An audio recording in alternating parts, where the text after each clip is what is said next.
अस्सलाम वालेकुम। वालेकुम सलाम सर, कैसे हैं? ठीक है, अल्हम्दुलिल्लाह। आप लोग सुनाओ कैसे हो? अल्हम्दुलिल्लाह सर, हम भी ठीक हैं। अच्छा जी।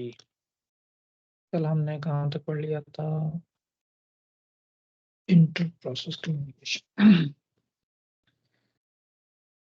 अच्छा जी, कल हमने जो है ना प्रोसेस क्रिएशन और आखिर में हमने प्रोसेस टर्मिनेशन देखी थी। मेरे ख्याल में वही लास्ट टॉपिक था हमारा। मैं चेक कर लेता हूँ।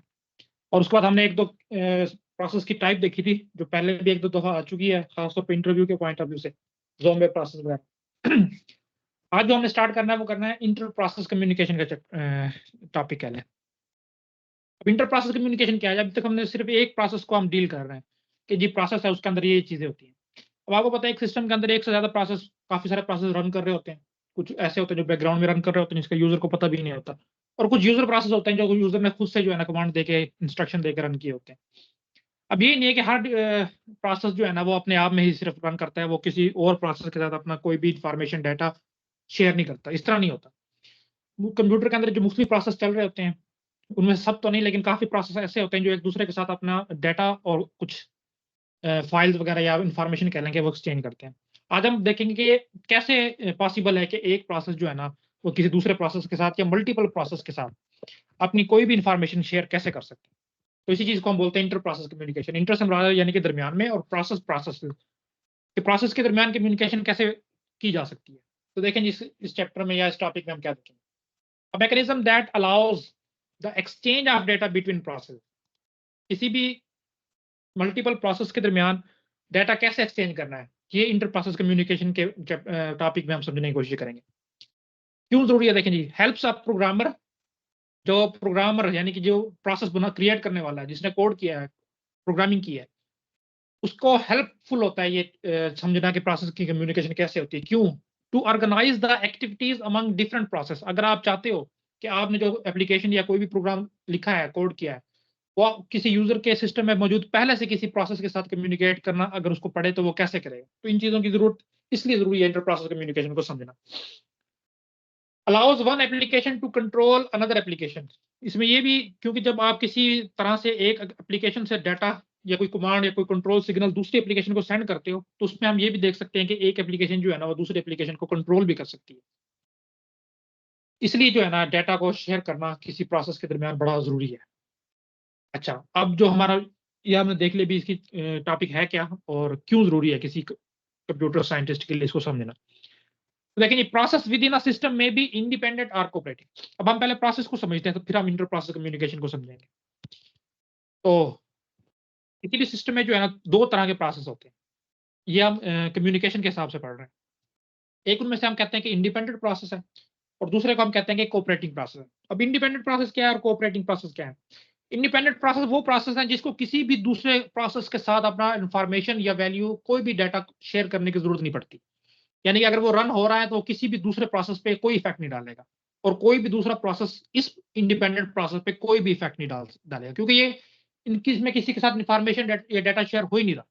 तो ये बिल्कुल इंडिपेंडेंटली रन करते हैं। ये इसके हमारा जो आज का टॉपिक है वो इससे रिलेटेड नहीं है। इंडिपेंडेंट से हमारा जो फोकस है वो है कोऑपरेटिंग प्रोसेस पे। कुछ प्रोसेस ऐसे होते हैं सिस्टम के दरमियान कि जब वो रन होते हैं तो वो किसी दूसरे प्रोसेस को इफेक्ट कर सकते हैं। कैसे कर सकते हैं? कि उसको कोई वैल्यूज दे सकते हैं, कोई कमांड दे सकते हैं।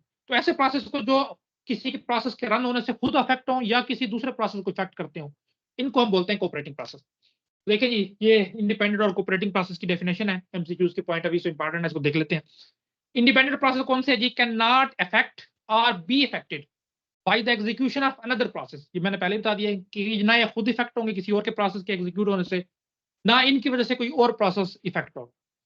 दूसरा हमारे पास है कोऑपरेटिंग प्रोसेस। वो क्या है जी? कोऑपरेटिंग प्रोसेस कैन अफेक्ट, ये खुद भी अफेक्ट कर सकते हैं किसी दूसरे प्रोसेस के एग्जीक्यूशन को, और बी अफेक्टेड, या किसी और प्रोसेस के एग्जीक्यूट होने से खुद अफेक्टेड हो सकते हैं by the execution of another process. अच्छा, देखें जी कोऑपरेटिंग प्रोसेस क्या क्या चीजें क्यों जरूरी हैं, क्या क्या चीजें एक दूसरे के साथ शेयर कर सकते हैं। देखिए जी, पहले जो हमारे आज का है वो है इंफॉर्मेशन शेयरिंग। हमने पहले ही देख लिया है क्यों जरूरी है, कि कोई भी एक प्रोसेस को किसी दूसरे प्रोसेस के साथ अपना कोई भी डाटा शेयर करने की जरूरत पड़ सकती है। तो इंफॉर्मेशन शेयरिंग सबसे बड़ा कह लें कि वजह होती है कोऑपरेटिंग प्रोसेस के दरमियान डाटा को शेयर करने। Computation speed up. अब इससे क्या मुराद है?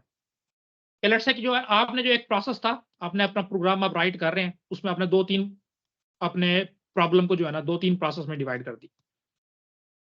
अब आपने एक आगे यार जो पहला जो प्रोसेस है ना, ये जो पहला जो भी मेरे पास प्रॉब्लम है, उसका कुछ पार्ट जो है ना ये प्रोसेस कंप्यूट करेगा और ये अपना रिजल्ट जो है ना इस प्रोसेस के साथ शेयर करेगा। तो इसकी आउटपुट इस प्रोसेस के लिए एज़ अ इनपुट बनेगी, फिर ये कंप्यूटेशन स्टार्ट करेगा और उसके बाद जब ये अपना प्रोसेस कंप्लीट कर लेगा, तो ये अपनी आउटपुट जो है वो अगले प्रोसेस को एज़ अ इनपुट पास करेगा और वो जो है अपना जो है ना काम स्टार्ट करेगा। तो इससे क्या मुराद है क्या? यार ये माइक काइंडली आप कर लें जिसका भी आना है।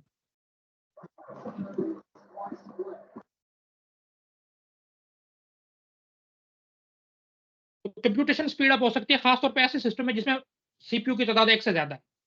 उसमें आप कंप्यूटेशन स्पीड अप हम देख सकते हैं। मॉड्युलैरिटी है, divides the function into separate process, बिल्कुल जैसे हमने अभी इसी चीज़ को समझा है। एक काम है उसको सेपरेट तरीके से जो है ना आप डिवाइड करके हर एक प्रोसेस को कह सकते हो कि ये पोर्शन जो है ना आपने करना है। मॉड्युलैरिटी जो एक फंक्शंस के साथ अचीव होती है। और इस तरह के 1-2 और कन्वीनियंस वगैरह आप देख सकते हो। कोई भी मतलब आपके ज़हन में जो आता है वो, क्योंकि ये चीज़ें आने वाली नहीं है लेकिन आपको पता होना चाहिए कि क्यों ज़रूरी है ये। तो ये चीज़ें हमारा जो मेन है वो आप देखेंगे कि इंटर प्रोसेस कम्युनिकेशन होती कैसे। अच्छा, इसमें जो है ना जो आपके ग्रेजुएट लेवल तक शामिल है इंटर प्रोसेस कम्युनिकेशन, उसमें जो है ना 2 मेन मेथड्स पे या मॉडल्स पे कह दो कि फोकस रहता है। तो देखते हैं हम, cooperating process requires some type of inter process communication, कि ज़ाहिर अब एक 2 प्रोसेस हैं, 2 से ज़्यादा प्रोसेस हैं, उन्हें आपस में कोई डाटा को शेयर करना है। तो उनको एक कह लो कि मॉडल चाहिए या एक तरीकाकार चाहिए जिसके थ्रू वो इतने काबिल हो सकें कि एक-दूसरे के साथ डाटा शेयर कर सकें। तो ये हम कुछ पढ़ेंगे मॉडल्स में से कि कैसे 2 प्रोसेस जो है 2 से ज़्यादा प्रोसेस आपस में डाटा शेयर करते हैं। तो उनमें से एक जो हमारे पास मॉडल है वो है शेयर्ड मेमोरी और दूसरा जो मॉडल हमारे पास है वो मैसेज पासिंग सिस्टम। कल जब मैं बता रहा था तो मैंने एक चीज़ आप लोगों के साथ जो है ना शेयर की थी कि कोई भी प्रोसेस जो है ना रैम के अंदर, वो अपनी एक स्पेसिफिक एड्रेस स्पेस में जो है ना लोकेट करता है। लेट्स से कि ये एक प्रोसेस P1 है वो यहाँ पे मौजूद है और इसी तरह कोई प्रोसेस P2 होगा ना वो लेट्स से किसी सेपरेट एड्रेस स्पेस में मौजूद होगा। अब ये कभी भी पॉसिबल नहीं हो सकता। अब आगे हम जिस चीज़ को पढ़ेंगे कि प्रोसेस P2 की एग्जीक्यूशन हो रही थी और वो किसी तरह जो है ना प्रोसेस P1 की किसी भी इंस्ट्रक्शन को एग्जीक्यूट कर सकता है। इस तरह नहीं हो सकता। हम जो है ना आगे जब चलेंगे तो हम देखेंगे कि ये बेस और लिमिट 2 रजिस्टर होते हैं, जिसके थ्रू हम इस चीज़ को इंश्योर करते हैं कि एक प्रोसेस जो है ना वो अपनी लिमिट से, यानी कि जो इसको सेपरेट एड्रेस स्पेस एलोकेट की गई है, उससे बाहर ना जाए। तो बेस लिमिट को अक्सर औकात पे फेंस रजिस्टर भी बोल देते हैं। ये वो रजिस्टर का पेयर होता है जिसके थ्रू हम इंश्योर करते हैं कि एक प्रोसेस अपनी एलोकेट करता एड्रेस स्पेस के अंदर ही रहेगा, उससे बाहर नहीं जाएगा। अब जो हमारे पास शेयर्ड मेमोरी मॉडल है, उसमें हम पढ़ेंगे कि क्या होता है कि 2 या 2 से ज़्यादा प्रोसेस के दरमियान ना एक मेमोरी का पोर्शन होगा, वो शेयर हो जाएगा।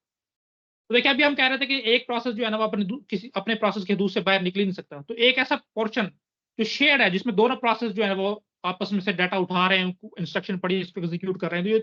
तो ये कैसे पॉसिबल है? यानी कि जो चीज़ हमने पढ़ी थी वो गलत है? नहीं, तो गलत नहीं है। तो ये डिज़ाइन इसी तरह से किया गया है कि जब भी शेयर्ड मेमोरी मॉडल के थ्रू कोई भी प्रोसेस आपस में कम्युनिकेट करना चाहेंगे, तो वो इस रिस्ट्रिक्शन को रिमूव करेंगे कि एक प्रोसेस जो है ना वो मेरे प्रोसेस की एड्रेस स्पेस के अंदर नहीं आ सकता। उसको ये रिस्ट्रिक्शन जो है रिमूव करनी पड़ेगी। ये दोनों ये जितने भी प्रोसेस उस शेयर्ड मेमोरी में पार्टिसिपेट करेंगे, उनके दरमियान म्यूचुअल अंडरस्टैंडिंग होगी कि हम इस चीज़ को जो है ना इस रिस्ट्रिक्शन को रिमूव कर रहे हैं। सिर्फ उसके बाद ही जो है ना शेयर्ड मेमोरी के थ्रू डाटा जो है ना शेयर होना पॉसिबल होगा। अब ये होता कैसे मैं आपको बता देता हूँ। देखें, लेट्स से कि ये आपको प्राइमरी मेमोरी अज़्यूम करें, जी प्राइमरी मेमोरी का पोर्शन है। इसमें जो है ना मैंने इतनी एड्रेस स्पेस प्रोसेस P1 के लिए एलोकेट की हुई है। अब इसमें जो प्रोसेस चाहेगा कि मैं अपनी इन्फॉर्मेशन जो है ना किसी दूसरे प्रोसेस के साथ शेयर करूँ। लेट्स से कि मैं इसमें कह रहा हूँ कि प्रोसेस P1 चाहता है कि वो अपना डाटा जो है ना किसी और प्रोसेस के साथ शेयर करे। तो ये अपनी एलोकेट करदा स्पेस में से कुछ पोर्शन जो है ना वो रिज़र्व करेगा। लेट्स से कि इसने इतना पोर्शन रिज़र्व कर दिया, जिसको मैं शेडेड कर रहा हूँ। सेट ऑफ फेज की बात कर रहा हूँ, जो पहला पॉइंट है, सेट ऑफ फेज कैसे होगा, शेयर्ड मेमोरी का जो मॉडल स्पेस है वो कैसे सेटअप होगी। जिस प्रोसेसर ने डाटा शेयर करना होगा वो अपनी एड्रेस स्पेस में से कुछ जगह जो है ना रिजर्व करेगा कि इस ये पोर्शन जो है ना ये मेमोरी का पोर्शन मैं यूज करूंगा अपना डाटा किसी दूसरे प्रोसेसर के साथ शेयर करने के लिए। तो इसने जो डाटा शेयर करना होगा वो इस पोर्शन में वो जो है ना इंसर्ट कर देगा। अच्छा, अब ये क्या करेगा, इसके बाद जिस प्रोसेस के साथ इसको डाटा शेयर करना है उसको एक कंट्रोल सिग्नल भेजेगा। ये हम सिंक्रोनाइजेशन में देखेंगे सिग्नलिंग क्या होती है। कंट्रोल सिग्नल भेजेगा P2 के साथ। और उसके बाद P2 अपनी एड्रेस स्पेस को इसके साथ अटैच करेगा। लेट्स से कि यहां से जो है ना P2 के एड्रेस स्पेस अब स्टार्ट हो गई, ये P2 है। अब ये जो शेडेड मेमोरी मैंने पोर्शन बनाया था जो ओरिजिनली P1 का पार्ट था, अब ये पोर्शन जो है ना P1 और P2 के दरमियान शेयर हो चुका है। याद रखिएगा जो ये शेयर्ड मेमोरी का पोर्शन है ये उस प्रोसेस का पार्ट होता है जो शुरू में डिसाइड करता है कि मैंने अपना डाटा शेयर करना। उसके बाद ये जिस प्रोसेस के साथ शेयर करना चाहेगा उसको एक कंट्रोल सिग्नल भेजता है कि मैंने फलां जगह पे जो है ना इतना मेमोरी का पोर्शन रिजर्व कर दिया है और आपको मैं अलाउ कर रहा हूं कि आप उसको अपने आप को उसके साथ अटैच करके वहां से डाटा रीड या राइट कर सकते हो। उसके बाद P2 मतलब जो भी इनके दरमियान अंडरस्टैंडिंग हुई होगी उसके साथ अपने आप को अटैच करेगा और उसके बाद ही P2 काबिल होगा कि वहां से डाटा को रीड भी कर सके और राइट भी कर सके। तो ये शेयर्ड मेमोरी का एक पोर्शन है। ये मैंने 2 की एग्जांपल दी है, ये मल्टीपल प्रोसेस के दरमियान भी हो सकता है। इस तरह से ये सेटअप की जाती है शेयर्ड मेमोरी का मॉडल। अच्छा, इसमें देखेंगे क्या है जी, region of memory that is shared by cooperating process is established. मैंने बता दिया कैसे एस्टैब्लिश होगा। एक रीजन जो है मेमोरी का वो एस्टैब्लिश किया जाएगा, उसमें सारे प्रोसेस जो जो शेयर करना चाहेंगे इसमें राइट करते रहेंगे और जिसको जरूरत पड़ेगी यहाँ से वो रीड करता रहेगा। अब ये और ये वन वे कम्युनिकेशन नहीं है कि जरूरी नहीं है कि P1 ने राइट किया है तो P2 सिर्फ रीड कर सकता है, नहीं, बल्कि P2 भी इसमें राइट भी कर सकता है, रीड भी कर सकता है। फुल्ली प्रिविलेज्ड कह लो कि ये दोनों के पास एक्सेस होती है। Process can then exchange information by reading, देखो रीड भी कर सकता है and writing to share region. इसी शेयर रीजन में दोनों जितने भी प्रोसेस हैं वो रीड भी कर सकते हैं, राइट भी कर सकते हैं। अब ये अचीव कैसे होता है? बड़े सिंक्रोनाइजेशन की प्रॉब्लम है। लेट्स से कि इस एक वेरिएबल पड़ा है x, प्रोसेस P1 भी एक ही टाइम में उसको वैल्यू को राइट करके उसकी ओरिजिनल वैल्यू थी 5 लेट्स से, वो उसको 6 करने की कोशिश कर रहा है और यहाँ से P2 इसको 5 से 4 करने की कोशिश कर रहा है। तो किसको पहले एक्सेस देनी है ताकि जो है ना हमारे पास कोई कंफ्लिक्ट ना पैदा हो। तो इस चीज को हम इंशाल्लाह प्रोसेस सिंक्रोनाइजेशन के टॉपिक में या चैप्टर में देखेंगे। तो ये चीज अचीव होती है मुख्तलिफ लॉक से या सेमाफोर से। इन सबको हम देखेंगे बारी बारी कौन से लॉक्स होते हैं, कौन से सेमाफोर होते हैं। इस कन्फ्लिक्शन को दूर करने के लिए हम लॉक या सेमाफोर यूज करते हैं। अच्छा देखें, इसका सबसे बड़ा एडवांटेज ये है कि फास्टर है, because no system calls are required. आपको कर्नल या ऑपरेटिंग सिस्टम को बताने की जरूरत नहीं है। बस एक दफा आपने शेयर्ड मेमोरी का पोर्शन एस्टेब्लिश कर लिया, उसके बाद कर्नल या ऑपरेटिंग सिस्टम कैसे कोई लेना देना नहीं। प्रोसेस के अपने बीच की चीजें हैं, प्रोसेस में शेयर करता रहेगा और रीड और राइट दोनों चीजें करता रहेगा। हाँ, इसमें से जो मैंने भी बताया था कि कंफ्लिक्ट ना आए, सिंक्रोनाइजेशन कैसे करनी है, वो जो है उस प्रोग्रामर की जिम्मेदारी है जो इन चीजों को इंप्लीमेंट कर रहा है। ऑपरेटिंग सिस्टम की कोई जिम्मेदारी नहीं है इसमें, वो इससे कोई सपोर्ट मुहैया नहीं करता। देखो कहां पे इसको हम यूज कर सकते हैं। Preferable when large amount of information must be shared quickly. दो बातें हैं, एक तो आपने जो इंफॉर्मेशन शेयर करनी है बहुत ज्यादा है और दूसरी चीज है कि क्विकली शेयर करनी है। क्विकली क्यों शेयर करनी है? क्योंकि देखो जब भी आप ऑपरेटिंग सिस्टम के कर्नल को इन्वॉल्व करोगे, सिस्टम कॉल की दूसरी बात मैं कर रहा हूँ, तो कॉन्टेक्स्ट स्विचिंग होगी, यूजर मोड भी स्विच होगा, यूजर मोड से कर्नल मोड में जाएगा। उसके बाद आगे हम जितने एक दो मॉडल देखेंगे जिसमें कर्नल को इन्वॉल्व किया जाएगा वो स्लो होंगे। तो जहां पे आपको बहुत ज्यादा डाटा शेयर करना है और क्विकली करना है वहां पे शेयर्ड मेमोरी का जो है ना आप मॉडल जो है ना इंप्लीमेंट कर सकते हो। लेकिन इसमें मसला ये है कि ये सिर्फ और सिर्फ सेम मशीन पे पॉसिबल है। देखो जैसे अभी मेरा कंप्यूटर है, इसी में मैं अपने रैम के अंदर ही ये चीजें कर सकता हूँ कि एक प्रोसेस का एड्रेस स्पेस हो, उसको तो मैं बीच में डिवाइड करके दूसरे को उसके साथ अटैच करके इंफॉर्मेशन अलाउ करने की इजाजत दे दूँ। तो एक प्रोसेस मेरा मेरी मशीन पे है और एक आपकी है, इनके दरमियान तो पॉसिबल ही नहीं है शेयर्ड मेमोरी के थ्रू डाटा शेयर करना। तो ये इसकी रिस्ट्रिक्शन है, ये मैंने बता दी है कि सिर्फ और सिर्फ लोकल मशीन पे जो है ना ये एप्लीकेबल है और वहां पे यूज करोगे जहां पे आपने ज्यादा डाटा और कम अमाउंट ऑफ टाइम में जो है ना शेयर करना आपका मकसूद। ये हमारा पहला मॉडल था इंटर प्रोसेस कम्युनिकेशन का। अब हम दूसरा देखते हैं, message passing. Message passing system क्या होता है ये इसको समझें। इसमें क्या है कि लेट्स से कि एक प्रोसेस P1 है, उसने अपना कोई डाटा लेट्स से कि हमारे पास प्रोसेस पड़ा है P2, इसको सेंड करना है, कोई डाटा अपना शेयर करना है, लेट्स से कोई एक वेरिएबल x उसकी वैल्यू शेयर करनी है।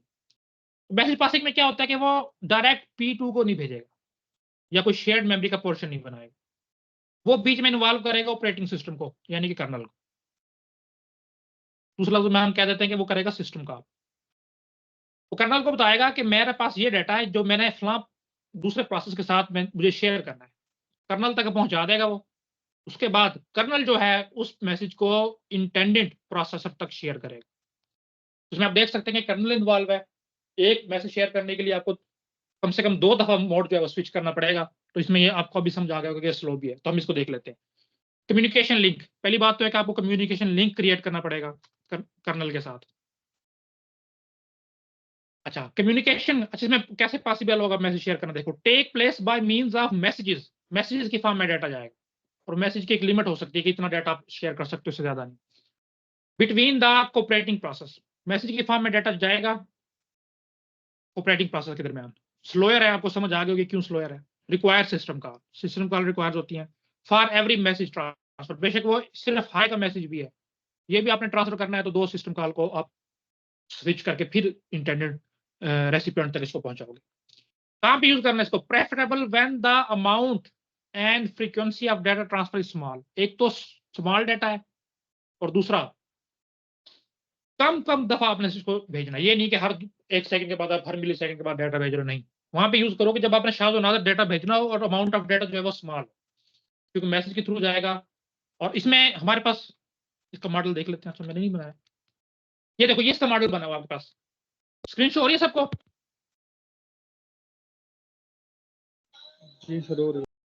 ठीक है, इसमें देखें, कर्नल के पास जो है ना, कर्नल अपने आप में एक क्यू को मेंटेन करता है। जरूरी तो नहीं, अभी हमने सिर्फ एक प्रोसेस की एग्जांपल ली है, हो सकता है कि मल्टीपल प्रोसेस एक वक्त में कर्नल को कह रहे हो कि आप इस प्रोसेस तक ये मैसेज पहुंचाए, इस प्रोसेस तक ये मैसेज पहुंचाए।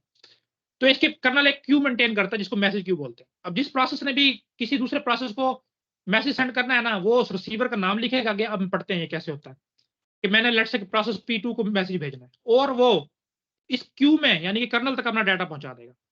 उसके बाद मुख्तलिफ तरीके हैं, या तो कर्नल खुद भी उस प्रोसेस तक डाटा पहुंचा सकता है, एक तो हम ये भी देखेंगे। दूसरा हम देखेंगे उस वो प्रोसेस खुद से चेक करेगा कि मेरे नाम का कोई मैसेज तो नहीं आया इस क्यू में बारी बारी जाके। तो ये 2-3 तरीकों से मैसेज पासिंग सिस्टम पॉसिबल है, वो आप आगे जाके देखते हैं कैसे कैसे पॉसिबल। अच्छा देखिए जी, मैसेज पासिंग में क्या क्या इशू आ सकते हैं। कुछ इश्यूज हैं, उनको हम डिस्कस करेंगे कि या तो कम्युनिकेशन डायरेक्ट हो सकती है या इनडायरेक्ट हो सकती है। अब डायरेक्ट और इनडायरेक्ट कम्युनिकेशन में क्या डिफरेंस है, अभी हम देख लेते हैं। दूसरा हम देखेंगे कि सिंक्रोनाइजेशन कैसे हो सकती है, या तो सिंक्रोनाइजेशन मैसेज पासिंग होगी, या एसिंक्रोनियस सिंक्रोनियस मैसेज पासिंग होगी, या एसिंक्रोनियस होगी। और तीसरा, जिस लिंक के थ्रू आप डाटा भेज रहे हो उसकी कैपेसिटी कितनी है, कितने मैसेज को या क्यू को आप कह लो कि जो कर्नल है क्यू मेंटेन क्यू है, वो कितने मैसेज तक को क्यू कर सकता है, कर भी सकता है, नहीं कर सकता। अगर कर सकता है तो उसकी क्या लिमिट है जितने वो कर सकता है। तो ये हम चीजें देखेंगे बफरिंग में। तो 3 चीजें हमने देखी हैं, नेमिंग, सिंक्रोनाइजेशन और बफरिंग। इन 3 चीजों को हम देखते हैं कि क्या क्या चीजें। तो नेमिंग में देखें जी, नेमिंग में हमने देखा था कि डायरेक्ट या इनडायरेक्ट कम्युनिकेशन हो सकती है। अब इस डायरेक्ट और इनडायरेक्ट कम्युनिकेशन में क्या डिफरेंस है उसको समझने की कोशिश करते हैं। देखिए जी, पहले हम देखते हैं डायरेक्ट कम्युनिकेशन क्या है। ये हम याद रखना, मैसेज पासिंग की बात हो रही है। मैसेज पासिंग में आगे सब इसकी टाइप है डायरेक्ट कम्युनिकेशन। देखिए, डायरेक्ट कम्युनिकेशन में the sender must know the name of the receiver to which it wishes to send a message. Let's say process P1 ने मैसेज को सेंड करना है ना P2 को, तो वो उसको पता होना चाहिए, यानी कि वो उस मैसेज के साथ बताएगा कि ये P1 की तरफ से मैसेज आ रहा है, सेंडर इसका P1 है, और P2 ने इसको रिसीव करना है। या आगे जब हम नेटवर्किंग के मॉडल शुरू करेंगे तो हम देखेंगे जब भी कोई मैसेज आता है तो उसके साथ हमेशा सेंडर और रिसीवर का आईडी या एड्रेस जो है वो लग के जाता है। अभी हम नाम ले लेते हैं कि वो नाम लग के जाएगा कि P1 ने भेजा और P2 के लिए है। अगर तो ये दोनों चीजें हैं तो तब तो हम इसको डायरेक्ट कम्युनिकेशन कहेंगे कि हाँ, सेंडर को पता है कि मैंने मैसेज किसको भेजा। अच्छा, इसमें अब डायरेक्ट कम्युनिकेशन में आगे 2 चीजें हैं, या तो सिमेट्रिक हो सकती है या एसिमेट्रिक हो सकती है। एसिमेट्रिक में क्या होगा कि सेंडर अपना भी नाम लिख के भेजेगा कि किसकी तरफ से आ रहा है, और रिसीवर का भी लिख कर भेजेगा कि किसको जाना है। और एसिमेट्रिक में क्या होगा कि सिर्फ सेंडर लिख के भेजेगा कि मैंने मैसेज किस रिसीवर को भेजना है। अभी हम इसको पढ़ लेते हैं क्या है। देखिए देखो जी, डायरेक्ट की समझ आ गई कि सेंडर को पता होगा कि मैंने मैसेज किसको भेजना है, यानी कि वो स्पेसिफाई करके भेजेगा मैसेज के साथ ये P2 प्रोसेस के लिए इंटेंडेड है। यानी आप कह सकते हो there is 1-to-1 link between every sender and receiver pair, बीच में और किसी के साथ शेयर नहीं कर सकता वो। तो इसमें आगे 2 है हमारे पास, सिमेट्रिक और एसिमेट्रिक। तो देखते हैं जब देखेंगे। ये सर, मैं जी 2 बार रीजॉइन कर चुका हूँ सर, स्क्रीन नहीं शो हो रही। ये मेरी तरफ इशू है कि वैसे ही? हाँ जी, नेमिंग की स्क्रीन शो हो रही है सबको, ये किसी को नहीं हो रही तो बताइए, मैं यस रीशेयर कर देता हूँ। सर, सबको शो हो अब रही हो है। रही है अब हो रही है। सर मेरे साथ भी इशू हुआ था, हो थोड़ी देर रही है बाद शो हो सर। गया। ठीक है, ये सर हो आसान रही चीजें है हैं। सर। हाँ, ये आपको अगर वो पड़ी भी है ना आपके पास स्लाइड पहले, तो आप उसमें से देख लें, सेम चीजें, मैंने कोई एडिट नहीं किया। Okay sir. ठीक है, तो देखिए सिमेट्रिक कम्युनिकेशन क्या है, the receiver must also know. Symmetric में दूसरी कंडीशन हमने लगा दी कि रिसीवर को भी पता होना चाहिए the specific name of the sender, किसकी तरफ से मैसेज आ रहा है। ये सिमेट्रिक है हमारे पास। और एसिमेट्रिक में क्या है कि ये जरूरी नहीं है कि रिसीवर को पता चले कि मैसेज किसने भेजा है। यानी कि हम कह सकते हैं कि दूसरे लफ्जों में एसिमेट्रिक में अगर सेंडर अपनी आइडेंटिटी नहीं भी भेजता तो काम चल जाएगा। जबकि सिमेट्रिक में क्या है कि सेंडर को भी पता होगा कि मैंने किसको भेजना है और रिसीवर को भी पता होगा कि मैसेज किस प्रोसेस की तरफ से आ रहा है। तो ये हमारे पास है डायरेक्ट कम्युनिकेशन, 1 to 1 लिंक के थ्रू होगी। यानी कि प्रोसेस P1 बीच में कर्नल और प्रोसेस P2, इनके दरमियान 1 to 1 लिंक होगा। प्रोसेस P1 हमेशा कर्नल को भेजेगा और कर्नल की तरफ से हमेशा P2 को जाएगा। बीच में से किसी और कोई मैसेज नहीं जा सकता। आगे हम देखेंगे कि हमारे पास और भी तरीके हैं जिसमें एक मैसेज ओपन हो जाता है कि कोई काफी सारे प्रोसेस जो है उसको रिसीव कर सकते हैं। तो ये था डायरेक्ट कम्युनिकेशन। अब हम देखते हैं इनडायरेक्ट कम्युनिकेशन क्या है। इनडायरेक्ट कम्युनिकेशन में 1 to 1 लिंक नहीं होगा। ये बिल्कुल ऐसा काम करता है जैसे कि आपका मेल सिस्टम काम करता है।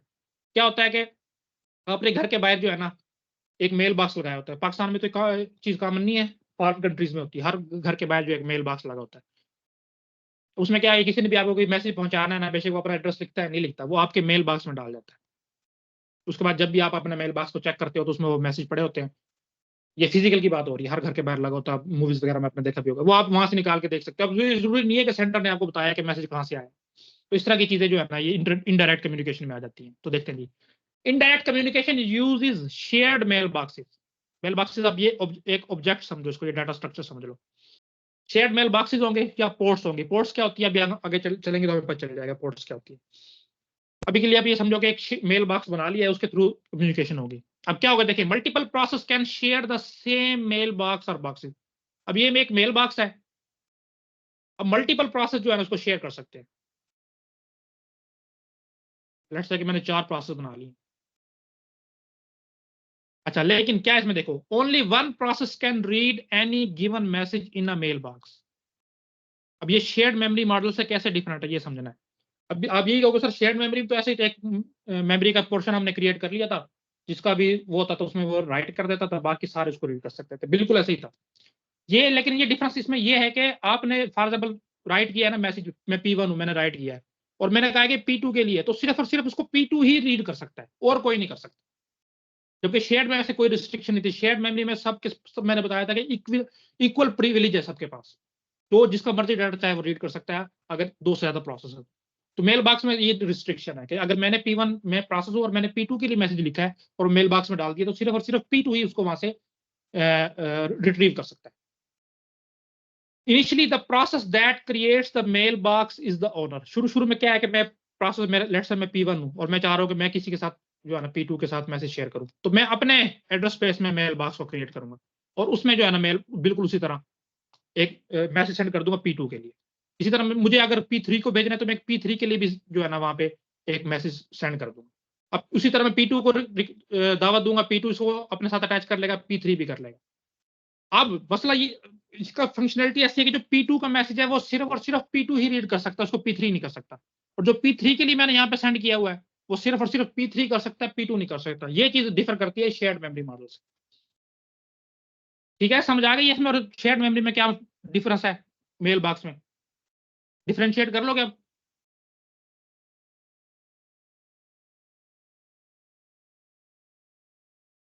Yes sir. ठीक है। अच्छा, तीसरी चीज हमारे पास है सिंक्रोनाइजेशन की। सिंक्रोनाइजेशन से क्या मुराद है? सिंक्रोनाइजेशन मुराद ये होती है कि जितने भी प्रोसेस है कम्युनिकेशन में पार्ट ले रहे हैं ना, उनको दूसरे की स्टेट का पता होता है। दूसरे की स्टेट से क्या मुराद है अभी हम देख लेते हैं। आपको ये समझना है कि दोनों के दरमियान एक हार्मनी क्रिएट हो जाती है, वो एक दूसरे का ख्याल करते हुए मैसेज को सेंड या रिसीव करेंगे। वो ख्याल से क्या मुराद है अभी हम देखते हैं। लेकिन जी, आइदर द सेंडिंग और रिसीविंग ऑफ मैसेज, सेंड करना और रिसीव करना, और both may be either blocking, blocking भी हो सकते हैं, नॉन ब्लॉकिंग भी हो सकते हैं। ब्लॉकिंग से मुराद है वेटिंग स्टेट में, अभी हम इसको समझते क्या होती है। और नॉन ब्लॉकिंग से मुराद है कि कोई वेट नहीं है। तो देखो पहले हम ब्लॉकिंग को देखेंगे और फिर नॉन ब्लॉकिंग को। उसमें हमने देख लिया कि सिंक्रोनाइजेशन 2 तरह की है, या तो ब्लॉकिंग है या नॉन ब्लॉकिंग है। इसमें से जो ब्लॉकिंग सिंक्रोनाइजेशन है इसको समझा जाता है सिंक्रोनियस, यानी कि दोनों एक दूसरे का ख्याल करेंगे। और जबकि नॉन ब्लॉकिंग है इसको एसिंक्रोनियस कहा जाता है। कि वो एक दूसरे का ख्याल नहीं करेंगे। तो हम देख लेते हैं जी इसमें ख्याल से क्या बात है। देखें जी, ब्लॉकिंग की पहले बात करते हैं जिसमें एक दूसरे का ख्याल करते हैं। ब्लॉकिंग सेंड और ब्लॉकिंग रिसीव है इसमें। देखें जी क्या है ब्लॉकिंग सेंड। देखो, the sending process is blocked until the message is received by the receiving process or by the mailbox। अब लेट्स से P1 ने कोई भी मैसेज सेंड किया P2 के लिए, उसने यहां से तो सेंड कर दिया। अब जब तक P2 उसको रिसीव नहीं करेगा, P1 अपने आप को वेटिंग कंडीशन में रखेगा।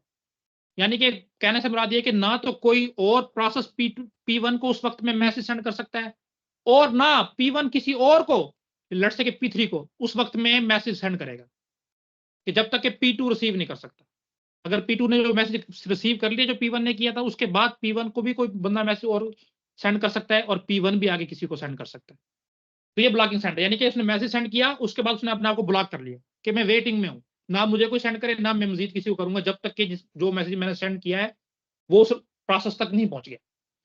और ब्लॉकिंग रिसीव क्या है जी, देखो, has the receiver block until a message is available. Blocking से मैंने बताया था कि वेटिंग में लेना है। अब क्या है कि P2 अगर हमारे पास सिंक्रोनियस मोड में है तो वो अपने आप को ब्लॉक करके रखेगा, यानी कि वेट कर रहा है कि मुझे कोई मैसेज मिले। P1 को उसको मैसेज आ गया, उसके बाद वो एक्टिव हुआ, फिर उस मैसेज के हिसाब से वो अपना काम करे। तो ब्लॉकिंग सेंड और ब्लॉकिंग रिसीव से मुराद ये है कि दोनों एक दूसरे का ख्याल करते हैं कि P1 ने मैसेज भेजा तो उसने अपने आप को वेटिंग में डाल दिया कि हाँ वो P2 तक पहुंच जाए, और इसी दौरान P2 ने भी अपने आप को वेटिंग में डाला हो कि हाँ मेरे पास कोई मैसेज आ जाए, उसके बाद जो है मैं आगे उस मैसेज को सेंड करूं या किसी और से रिसीव करूं। तो ये हमारे पास सिंक्रोनियस जो है वो मोड ऑफ कह लो कि मैसेज पासिंग थी। अब हम देखते हैं एसिंक्रोनियस, जिसको हमने कहा है कि वो नॉन ब्लॉकिंग है। देखो जी नॉन ब्लॉकिंग में क्या होगा। नॉन ब्लॉकिंग सेंड, P1 ने, अब आपको समझ आ गया कि P2 को सेंड किया, अब वो वेट नहीं करेगा मेरे पास एक्नॉलेज आए P2 की तरफ से, वो उसी दौरान उसने P3 को भी सेंड करना था, तो उसके बाद वो फौरन से P3 को सेंड करना शुरू कर देगा। ये लिखो, देखो नॉन ब्लॉकिंग में क्या है सेंड में, हैज द सेंडर सेंड, एक तो मैसेज उसने सेंड कर दिया तब एंड कंटिन्यू, उसके बाद वो वेट नहीं करेगा कि वो पहुंचे ना पहुंचे, वो किसी और को भी सेंड कर सकता है। और इसी तरह नॉन ब्लॉकिंग रिसीव में क्या होगा कि उसमें तो वो रिसीव वेट कर रहा होता था ना, मेरे पास कोई मैसेज आया उसके बाद मैं अपने आप को ट्रिगर करता था। इसमें क्या है कि अगर मैसेज आ रहा है तो फिर तो है ठीक, वरना वो कहेगा मेरे पास समझ लो कि नल आया हुआ है, और वो काम करता रहेगा, वेट में नहीं जाएगा। और अज्यूम करता है कि मैसेज नहीं आ रहा तो मेरे पास खाली मैसेज आ रहा है, एम्प्टी मैसेज है, वो समझता है कि मैंने रिसीव कर लिया और अपना काम वो स्टार्ट कर दे। तो समझ आइए सिंक्रोनाइजेशन की non blocking send blocking receive क्या है, नॉन ब्लॉकिंग सेंड और नॉन ब्लॉकिंग रिसीव क्या है। यस सर, समझ आ गई। ठीक। अच्छा अब देखो, जिस मैसेज के थ्रू सॉरी जिस लिंक के थ्रू सारी कम्युनिकेशन की जा रही है उसकी कैपेसिटी पे हमने बात करनी है। आप इसको कर्नल की मैसेज क्यू भी समझ सकते हैं कि जिसमें कर्नल ने मैसेज को स्टोर करना। बफरिंग, बफरिंग क्या होती है आपको पता होगा कि हर किसी भी कोई भी डिवाइस है, कम्युनिकेशन डिवाइस, उसके साथ एक मेमोरी का पोर्शन होता है। किस लिए होता है वो, कि लेट्स से कि अगर मेरे पास इस एंड पे रिसीव होने वाले डाटा की स्पीड है ज्यादा, और जो मेरे दूसरी पोर्ट से डाटा निकल रहा है उसकी निकलने की स्पीड है कम, तो जाहिर है फिर मैं एक वक्त में सारा डाटा तो नहीं भेज सकता आगे, तो मुझे ये कुछ डाटा जो है ना अपने पास स्टोर करना पड़ सकता है। तो इसलिए हर डिवाइस के साथ जो है ना एक मेमोरी का पोर्शन होता है जिसमें वो अपने टेम्पररी तौर पे उस डाटा को कह लो कि सेव करता है, और जैसे ही फिर उसकी अगली पोर्ट फ्री होती है उसमें से डाटा को ट्रांसफर कर देता है। उस मेमोरी के पोर्शन को बोला जाता है बफर। और बिल्कुल इस तरह उल्टा काम भी करता है कि लेट्स से कि रिसीव होने वाला डाटा जो है ना उसके पास उसकी स्पीड है लो, और जिसने आगे ट्रांसफर करना है वो हाई स्पीड से जा रहा है। इसकी एग्जांपल ऐसे है कि लेट्स से कि आप स्लो इंटरनेट पे जो है ना कोई मूवी वगैरह लाइव देख रहे हो, स्ट्रीम कर रहे हो, तो क्या होता है कि थोड़ी देर बाद वो जो है ना बफरिंग सी होना शुरू हो जाती है, और उसके बाद फिर 1-2 सेकंड के लिए वीडियो चलती है, फिर बफरिंग हो जाती है। वो क्या होता है कि देखो एक लिमिट है कम से कम डाटा आगे सेंड करने की, कम से कम भी लिमिट होती है, ज्यादा से ज्यादा भी होती है, मिनिमम ट्रांसमिशन यूनिट और मैक्सिमम ट्रांसमिशन यूनिट आगे हम पढ़ेंगे इंशाल्लाह। तो अब जब तक वो मिनिमम ट्रांसमिशन यूनिट जितना डाटा उसके पास इकट्ठा नहीं होता, वो आप वो कोई चीज डिस्प्ले नहीं कर सकता।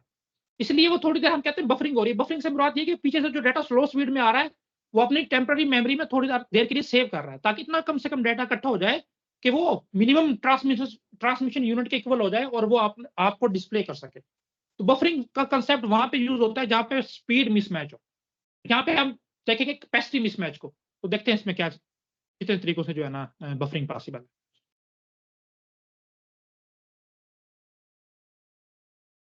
देखेंगे the message exchange via any type of communication, अभी जो हमने पीछे पढ़े हैं उनमें से किसी भी के थ्रू अगर मैसेज हमारा कम्युनिकेशन हो रही है, रिजाइड इन टेम्पररी क्यू, अभी मैंने समझा दिया टेम्पररी क्यू से क्या मुराद। These queues can be implemented in the following ways, इस क्यू को जो है ना हम 3 तरीकों से इम्प्लीमेंट कर सकते हैं। देखो, एक है जीरो कैपेसिटी, ये जो मेरे पास जो बफरिंग की अभी मैंने बताया था मेमोरी है, वो समझ लो कि है ही नहीं। कोई भी डिवाइस है ना या कोई भी लिंक है, उसमें बफर हो ही नहीं सकता डाटा, उसको हम कहते हैं जीरो कैपेसिटी। क्या क्या है अगले, फॉर एग्जांपल ये रिसीवर है जिसने डाटा रिसीव करना है, इसको मैं P2 कह देता हूँ, तो भेजने वाला P1 है। तो अगर उसकी इस पूरे लिंक की अगर जीरो कैपेसिटी है तो इसका मतलब ये है कि भाई जब तक ये एक मैसेज उसने भेजा है अगला बंदा रिसीव नहीं कर सकता, आप पीछे से दूसरा नहीं भेज सकते, क्योंकि स्टोर होने की गुंजाइश ही नहीं है। अभी मैंने समझाया था ना कि अगर तेजी से डेटा आ रहा है, स्लो निकल रहा है, तो आपने आपको स्टोर कर सकते हो, लेकिन इसमें वो कह रहा है कैपेसिटी उसकी जीरो है बफर की। उसका मुराद ये है कि जब तक रिसीवर रिसीव नहीं करेगा ना, सेंडर अगला मैसेज नहीं भेज सकता। अगर वो मैसेज का तो डिस्कार्ड कर देगा सिंपल, क्योंकि इसमें कोई भी बफरिंग की हमारे पास कैपेसिटी नहीं है। तो जीरो कैपेसिटी से ये मुराद है। देखो, message can not be stored in the Q, उस क्यू में जो मैंने शुरू में बताया था कि आप इसको बेशक कर्नल क्यू की मैसेज क्यू समझ लो, उस क्यू में मैसेज स्टोर नहीं हो सकता। So sender must block, sender अपने आप को वेटिंग में डाल लेगा एक दफा मैसेज सेंड करके, until receivers accept the message, जब तक कि वो रिसीवर उस मैसेज को रिसीव ना कर ले। यानी कि हम जब भी जीरो कैपेसिटी लिंक यूज होगा, कम्युनिकेशन हमेशा सिंक्रोनियस होगी।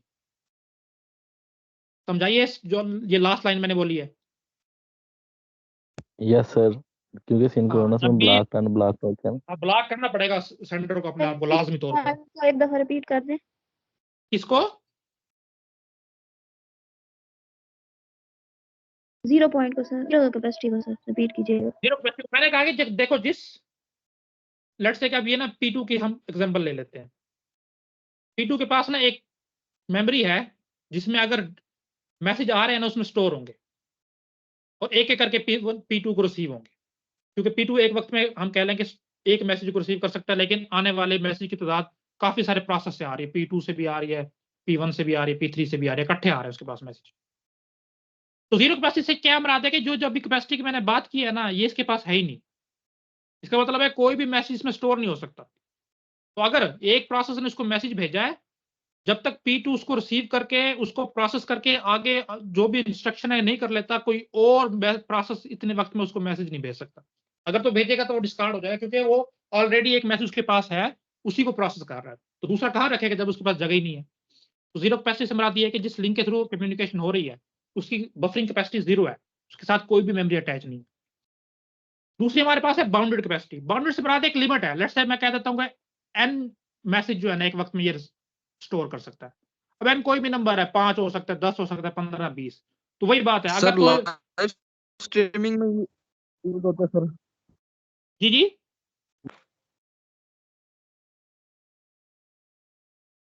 स्ट्रीमिंग में क्या बोल रहे हैं हम?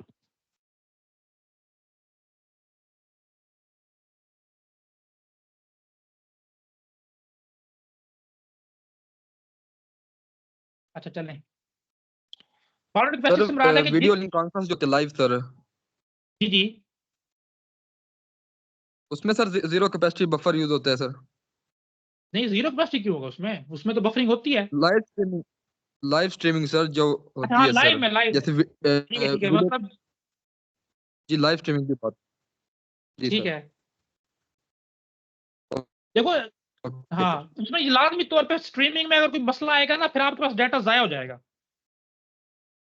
तो बीच वाला जितनी देर में मतलब जितनी देर में आपका रेसिपिएंट उस चीज को प्रोसेस नहीं कर पाया और पीछे से वो डाटा उसी स्पीड से आ रहा है, तो इसका मतलब है कि जब तक ये डाटा उसने प्रोसेस नहीं किया, इस दौरान जितना भी डाटा इसके पास आया जाहिर आगे तो नहीं भेज सकता था, वो उसने डिस्कार्ड कर दिया। तो इतनी देर में आप उस डाटा को, उस स्ट्रीमिंग को, उस पोर्शन को आप व्यू नहीं कर पाओगे।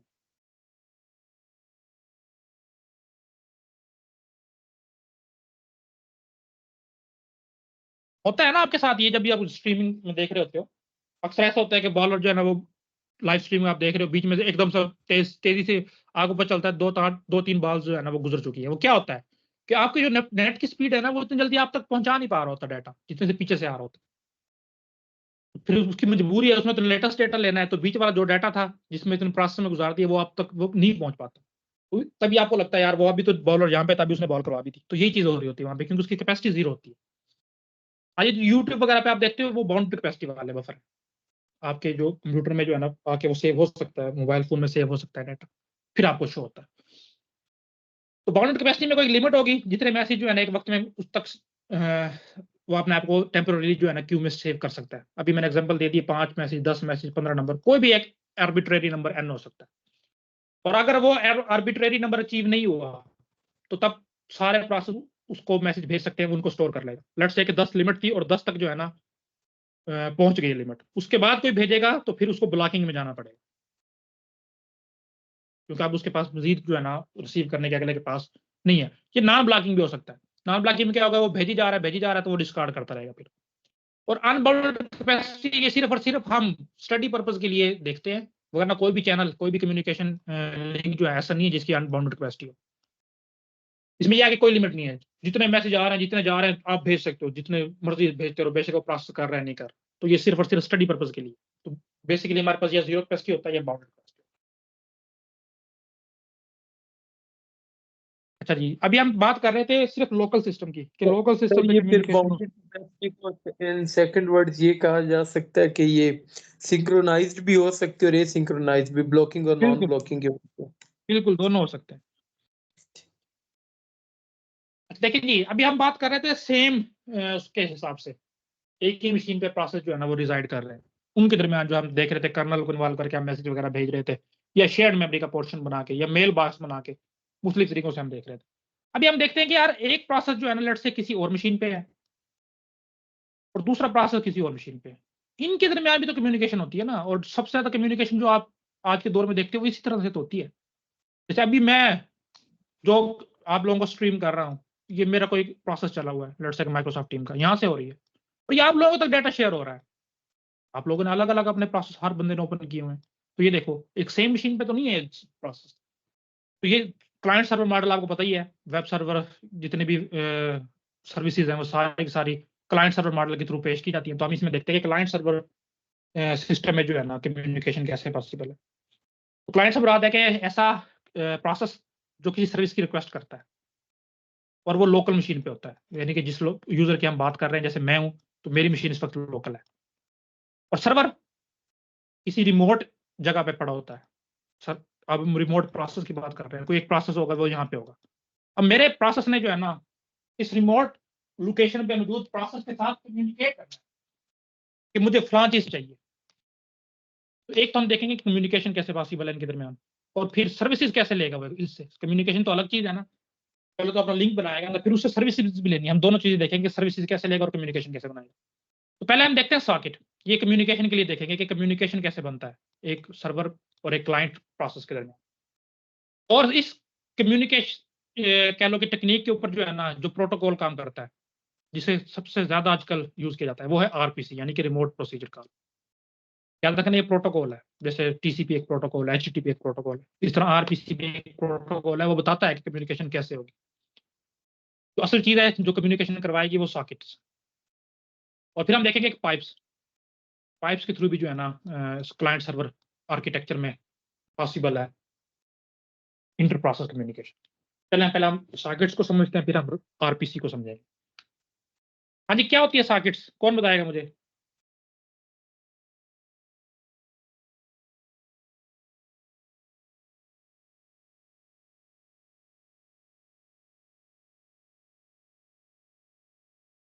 जी जी बोलें।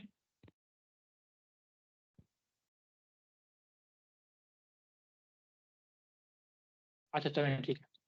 अच्छा देखें, कोई भी एक मशीन है ना, कोई भी कंप्यूटर है, कोई भी नोड है, कोई भी होस्ट है, जब वो किसी नेटवर्क के साथ, मैं इंटरनेट की एग्जांपल लेता हूँ, इंटरनेट के साथ कनेक्ट होता है ना, उसको एक आईपी एड्रेस असाइन होता है। ये बात तो पता है ना सबको? यस जी सर। सर। हाँ जी सर। Yes sir. ठीक है। अब लेट्स से मैं अब अपने कंप्यूटर को मैंने जो है ना कनेक्ट किया है इंटरनेट के साथ, तो मुझे एक आईपी एड्रेस असाइन होगी। इसी तरह बिल्कुल जितने भी दुनिया में कंप्यूटर्स इसके साथ कनेक्ट है, सबको एक आईपी एड्रेस मिला होता है। अब देखो जो वेब सर्वर है या ऐसी कंप्यूटर जिसपे वो वेबसाइट होस्ट हुई है, वो भी एक कंप्यूटर है। सर्वर जो है वो कंप्यूटर को कहते हैं, बस थोड़े से पावरफुल होते हैं, उनकी कैपेसिटी प्रोसेसर और रैम वगैरह ज्यादा होती है, होते वो कंप्यूटर ही है। वो भी इंटरनेट के साथ लिंक है, जाहिर बात है उनको भी आईपी एड्रेस मिली हुई है। अब आपने कोई भी वेब सर्वर को एक्सेस करना है, लेट्स से मैं कहता हूँ कि google.com को एक्सेस करना है आपने, तो आप गूगल के सर्वर का एड्रेस देते हो। उससे क्या होता है कि आप इसके साथ जो है ना वहां पे पहुंच जाते हो। कैसे पहुंचते हैं इंशाल्लाह ये हम डीएनएस वगैरह में इसमें नेटवर्किंग के मॉडल में जब पढ़ेंगे तो देखें। तो मसला क्या है कि डीएनएस वगैरह का कंसेप्ट क्यों हम यूज करते हैं कि हमें जो है ना इतने सारे वेब सर्वर्स हैं, हर किसी का 4 ऑक्टेट का जो एड्रेस है कम से कम, वो मैं कैसे याद रखूं।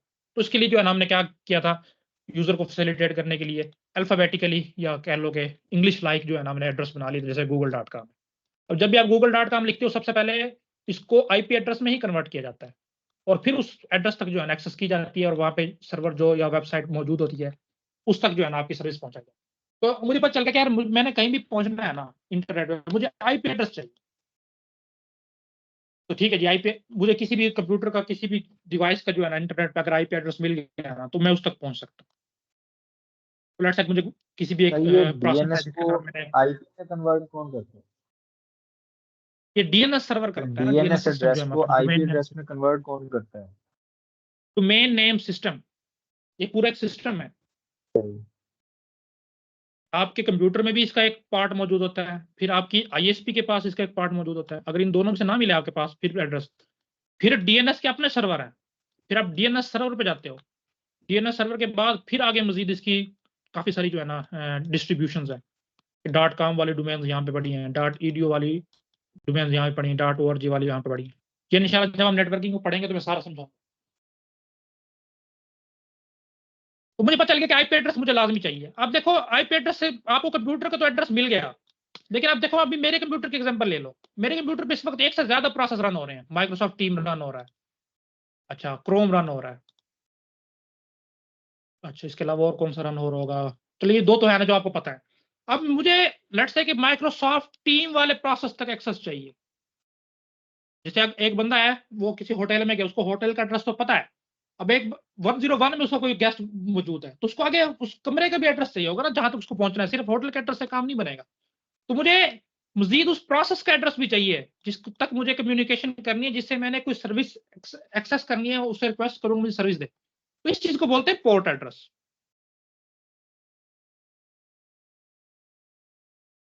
और जब भी आप किसी भी वेब सर्वर तक एक्सेस करते हो पहले उसका आईपी एड्रेस दिया जाता है उस कंप्यूटर का जहां पे वो वेब सर्वर या सॉरी वेबसाइट होस्ट हुई होती है।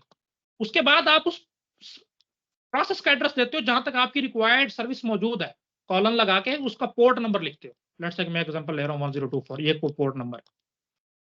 तो बस यही चीज जो है सॉकेट है, किसी भी कंप्यूटर तक किसी भी सिस्टम तक पहुंचने के लिए आईपी एड्रेस प्लस उसका पोर्ट एड्रेस, ये दोनों चीजें जो है ना ये मिलकर सॉकेट कहलाती है। तो सॉकेट को आप डिफाइन ऐसे करते हो किसी भी कम्युनिकेशन में एंड पॉइंट जो है वो एक सॉकेट है। जैसे मेरे और आपके दरमियान कम्युनिकेशन हो रही है तो एक एंड पॉइंट है मेरा कंप्यूटर और उसका माइक्रोसॉफ्ट टीम प्रोसेस, और एक है आपका मोबाइल है या कंप्यूटर जो भी है और उसके अंदर आप माइक्रोसॉफ्ट टीम के थ्रू ही इस चीज को एक्सेस कर रहे हैं। तो एक एंड पॉइंट है मेरा कंप्यूटर और एक है आपका। तो इसी चीज को एंड पॉइंट को जो है ना हम सॉकेट बोलते हैं। और ये किसका कम्बिनेशन होता है, आईपी एड्रेस का और पोर्ट एड्रेस का। तो मुझे पता चल गया कि मैंने किसी भी ओवर द इंटरनेट या ओवर द नेटवर्क किसी भी कंप्यूटर तक किसी एक स्पेसिफिक प्रोसेस तक पहुंचना है तो सिर्फ आईपी एड्रेस से काम नहीं चलेगा। आईपी एड्रेस प्लस उस प्रोसेस की पोर्ट एड्रेस जिस तक मुझे पहुंचना है और वहां से मुझे एक्सेस चाहिए। तो ये दोनों चीजें मिलके एक सॉकेट बनाती हैं। अगर ये दोनों चीजें आपके पास पहुंच गई हैं तो आप किसी भी कंप्यूटर पे मौजूद किसी भी प्रोसेस तक पहुंच सकते हो, उससे कोई भी सर्विस जो है ना रिक्वेस्ट कर सकते हो। अब देखो ना, एक अभी मैंने एग्जांपल दिया, जैसे मेरे कंप्यूटर पे है, जरूरी तो नहीं एक ही प्रोसेस हो। अगर एक प्रोसेस हो तो फिर तो कोई मसला नहीं था, फिर वो सिर्फ आईपी एड्रेस देते, उसको पता था कि एक ही प्रोसेस जो भी रिक्वेस्ट आएगी वो इसी के पास होगी, इसी प्रोसेस तक आएगी और उसको इंटरटेन कर लिया जाएगा। तो लेकिन जब इसके पास सर्विस कोई भी कम्युनिकेशन पहुंचती है ना तो उसको वहां पे पोर्ट एड्रेस के थ्रू आइडेंटिफाई किया जाता है। तो मुझे पता चल गया कि यार पोर्ट एड्रेस को अलग करने के लिए इस सिस्टम में कोई ना कोई चीज होनी चाहिए जो उस सर्वर जो रिक्वेस्ट आ रही है उसको डिवाइड करे आईपी एड्रेस और फिर पोर्ट एड्रेस में, और फिर डिसाइड करे कि हाँ ये रिक्वेस्ट जो है ना इस प्रोसेस तक जानी चाहिए। अब इस चीज को अपने याद रखना है, मैंने यहीं पे बता दिया, आगे मैं इसको बताऊंगा ये क्या चीज होता है। जो यहाँ इस सर्वर से मैसेज जो भी आ रहा होता है, रिक्वेस्ट आ रही होती है, उसमें से पोर्ट नंबर को आइडेंटिफाई करके फिर इस मैसेज को आगे फॉरवर्ड करता है उस स्पेसिफिक प्रोसेस तक। या आगे आप आरपीसी में पढ़ेंगे। देखो जी सॉकेट क्या होता है, एंड पॉइंट है कम्युनिकेशन का, और किस किस का कम्बिनेशन होता है, आईपी एड्रेस का और पोर्ट एड्रेस का। पोर्ट हम आगे इंशाल्लाह पढ़ेंगे कि 3 टाइप्स की हमारे पास पोर्ट्स होती हैं। एक होती है हमारे पास वेल नोन पोर्ट्स, जितने भी दुनिया में मशहूर प्रोटोकॉल हैं उनको ऑलरेडी हमने पोर्ट्स दी हुई हैं कि जब भी आप अपने कंप्यूटर पे, अपने वेबसाइट सर्वर पे इस प्रोटोकॉल को अप्लाई करोगे तो हमेशा ये इस प्रोटोकॉल को अप्लाई करोगे, हमेशा इसको ये पोर्ट मिलेगी। जैसे HTTP है, जिसने भी वेब सर्वर को अप्लाई करना है वो हमेशा 80 पोर्ट पे होगा। तो ये वेल नोन पोर्ट्स हैं जो हमें मालूम है कि ये प्रोटोकॉल है और ये हमेशा इसी पोर्ट पे काम करते हैं। और कुछ हैं जो हम ऑपरेटिंग सिस्टम में हमें जो है ना क्या कह लो कि एलोकेट करता है, वो वेल नोन नहीं है, वो रजिस्टर्ड पोर्ट्स में आ जाती है, वो भी हम देखेंगे। 0 से लेके 1023 तक जो है ना ये है वेल नोन, ये कंप्यूटर किसी को नहीं दे सकता, ये ऑलरेडी जो है ना एलोकेटेड है जितने भी मशहूर प्रोटोकॉल है। 1024 से लेके 45,000 समथिंग है, ये काफी सारी रेंज है। इसमें से जो है ना ऑपरेटिंग सिस्टम आपको कोई भी जब भी रिक्वेस्ट जाती है एक आर्बिट्रेरीली जो है ना पोर्ट नंबर साइन कर देता है। तो जो इलस्ट्रेशन है इसमें देखें, मेरे कंप्यूटर का एड्रेस है 146.86.5.20 और जिस तक मुझे पहुंचना है उसका है 161.2598 और इसका जो स्पेसिफिक सर्वर प्रोसेस जिस पोर्ट पे काम कर रहा है वो है 80। तो देखो जैसे ही मेरा पैकेट निकलेगा उसके साथ मेरी सोर्स आईपी तो लगेगी, साथ ऑपरेटिंग सिस्टम मुझे एक सोर्स पोर्ट नंबर भी दे देगा। जैसे मैंने भी बताया था वो 1024 से आगे होगा, तो ये देखो वही चीज है। और जैसे यहाँ पे जाएगा तो इसको पता है कि इस आईपी एड्रेस तक तो कोई भी रिक्वेस्ट पहुंच जाएगी, लेकिन ये वो पोर्ट नंबर है जिसपे ये प्रोसेस अप्लाई हुआ है। अगर आपने वेब सर्वर से कोई भी रिक्वेस्ट लेनी है तो पोर्ट नंबर 80 पे भेजो, तब जाके जो है ना मैं इसको रिक्वेस्ट को इंटरटेन करूंगा, वरना नहीं करूंगा। तो अभी हम इसको आगे चीज को देख लेंगे। तो मुझे पता चल गया कि सॉकेट्स असल में होते क्या है। पाइप, अच्छा जी, ये भी हमारे पास एक इंटर प्रोसेस कम्युनिकेशन का जो है तरीकाकार है। पाइप कहते हैं एक फाइल को, ये वर्चुअल फाइल होती है, हकीकत में एग्जिस्ट नहीं करती, सिर्फ जो है ना प्रोग्रामेटिकली हमने इसको बनाया। क्या होता है पहले से, अच्छा ये एक बात ये है कि ये पाइप्स जो है ना ज्यादातर वहां पे यूज होते हैं जहां पे एक पेरेंट प्रोसेस ने कोई चाइल्ड प्रोसेस क्रिएट किया हो। जैसा कल आपने देखा था कि प्रोसेस कैसे क्रिएट होते हैं। तो क्या होगा, अब लेट्स से कि प्रोसेस ने ना इसके साथ कोई रिसोर्सेज शेयर करने हैं, कोई डाटा शेयर करना है, तो पेरेंट प्रोसेस जो है ना एक फाइल क्रिएट करेगा और जो भी चीज उसने शेयर करनी होगी इसमें वो राइट कर देगा। और चाइल्ड प्रोसेस सिर्फ और सिर्फ इसमें से रीड कर सकता है, राइट नहीं कर सकता। यानी कि वो जो भी चीज इसने शेयर करनी है सिर्फ उसमें से देखेगा, अपनी मालूमात को अपडेट करेगा, दैट्स इट। अगर सी ने यानी कि चाइल्ड प्रोसेस ने पी तक कोई डाटा पहुंचाना है तो वो सेम फाइल के थ्रू पॉसिबल नहीं है, उसका अलग तरीका हम देखेंगे। तो पता चल गया पाइप एक फाइल को कहते हैं, वर्चुअल फाइल है, हमेशा ऐसे प्रोसेस के दरमियान होगी जहां पे पेरेंट चाइल्ड रिलेशनशिप एग्जिस्ट करेगा। यूनिडायरेक्शनल है, यानी कि पेरेंट्स राइट कर सकता है और चाइल्ड सिर्फ रीड कर सकता है, चाइल्ड इसमें राइट नहीं कर सकता। देखो जी क्या है जी, एक्ट एज अ कंडुएट, कंडुएट कहते हैं जिसमें से कोई चीज ट्रांसफर करती है। जैसे कि पाइप है, पानी का पाइप, उसमें से पानी जो है ना ट्रेवल कर रहा है, तो हम इस पाइप को कंडुएट बोलते हैं, जो अपने अंदर से किसी चीज को गुजरने दे। Allowing two process to communicate, एक ऐसा कह लो कि मीडियम है जो दो प्रोसेस को कम्युनिकेट करने की इजाजत देता है। स्पेशल टाइप का फाइल, असल में एक फाइल है, ये मैंने पहले बता दिया। कहां पे लगता है, पेरेंट प्रोसेस क्रिएट्स पाइप, हमेशा पेरेंट प्रोसेस क्रिएट करेगा पाइप्स को to communicate with child, child के साथ क्रिएट करने के लिए। अच्छा देखो, दो टाइप के पाइप्स हो सकते हैं, ऑर्डिनरी पाइप और नेम्ड पाइप। नेम्ड पाइप जो है ना वो थोड़ा सा जदीद वर्जन है जो बाई डायरेक्शनल हो गया था, और जो हम पहले हमारे पास थे वो सिर्फ और सिर्फ ऑर्डिनरी पाइप थे जिसमें यूनिडायरेक्शनल सर्विसेज थी, कम्युनिकेशन थी सॉरी, कि सिर्फ और सिर्फ पेरेंट राइट कर सकता था और चाइल्ड जो है वो रीड कर सकता था। इसको हम देख लेते हैं बारी बारी। देखो जी ऑर्डिनरी पाइप क्या है, allow communication in a standard producer consumer problem. अब प्रोड्यूसर कंज्यूमर प्रॉब्लम आपको पता है, अगर नहीं पता तो हल्का सा बता देता हूँ। इसमें दो प्रोसेस होते हैं प्रोड्यूसर और कंज्यूमर में। लेट्स से एक प्रोड्यूसर को मैं पी कह रहा हूँ, सी को, और कंज्यूमर को सी। अब प्रोड्यूसर काम होता है कि वो कोई चीज जो है ना राइट करता है सिर्फ, यानी क्रिएट करके जो है ना एक फाइल के अंदर सेव करवाता है। और कंज्यूमर का काम क्या है दूसरे प्रोसेस का, सिर्फ इसको वो रीड करता है, कंज्यूम करता है। कंज्यूमर इसमें से अगर चाहता है मैं कोई चीज इसमें इंसर्ट करूं वो नहीं कर सकता। तो प्रोड्यूसर कंज्यूमर एक बड़ी मशहूर जेनेरिक टर्म है जिसमें ऐसे दो प्रोसेस की बात होती है कि जिसमें एक प्रोसेस ने सिर्फ और सिर्फ डाटा राइट करना होता है और दूसरे ने सिर्फ और सिर्फ डाटा रीड करना होता है। तो अगर ऐसे कोई प्रोसेस हो तो उसको हम जेनेरिक टर्म में बोल देते हैं कि ये प्रोड्यूसर कंज्यूमर प्रोसेस है। तो वही बता रहा है कि ऑर्डिनरी पाइप हमेशा यूज होते हैं जहाँ पे एक प्रोसेस ने क्रिएट करना हो या राइट करना हो और दूसरे ने रीड करना हो या सलमान ਉਹਨਾਂ ਮੈਂ ਦੋ देखो जी ਮੰਨਾ ਦੁੱਧ ਲੈਣ ਗਈ ਹੈ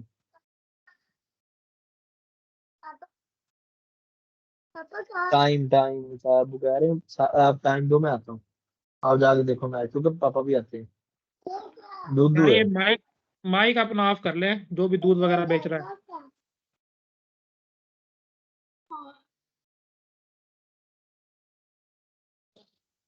आप खुद कर दें सर।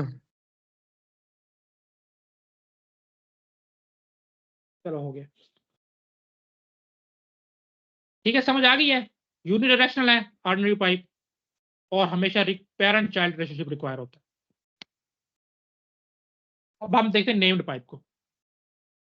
मोर पावरफुल है किस सेंस में कि वो बाई डायरेक्शनल हो गए, तो जरूरी नहीं है कि आप child parent sir child screen relationship show में। नहीं हो रही काफी टाइम से। हाँ जी, नेम्ड पाइप वाली स्क्रीन शो हो रही है। यस जी सर सर हो हो रही है। रही है, ये जी इंटरनेट का सर। इशू होगा, यस सर ये रीजॉइन। पॉकेट वाली शो हो रही है।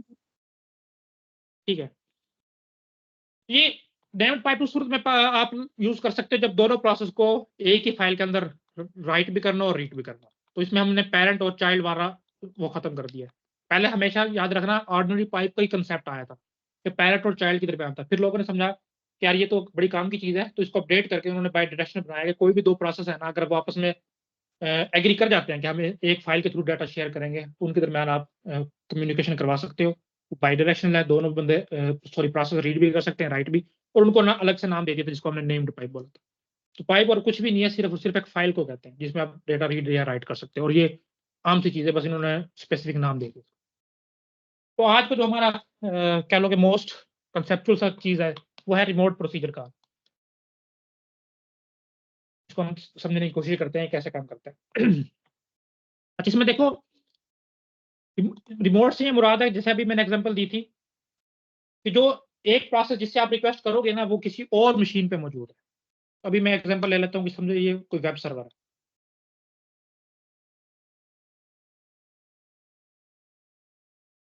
इसका कोई आईपी एड्रेस है लेट से एक्स, और कोई पोर्ट नंबर लेट से मैं उसको कह देता हूँ स्मॉल एक्स, जिसमें मैं मेरा रिक्वायर्ड प्रोसेस जो है ना वो लाई कर रहा है।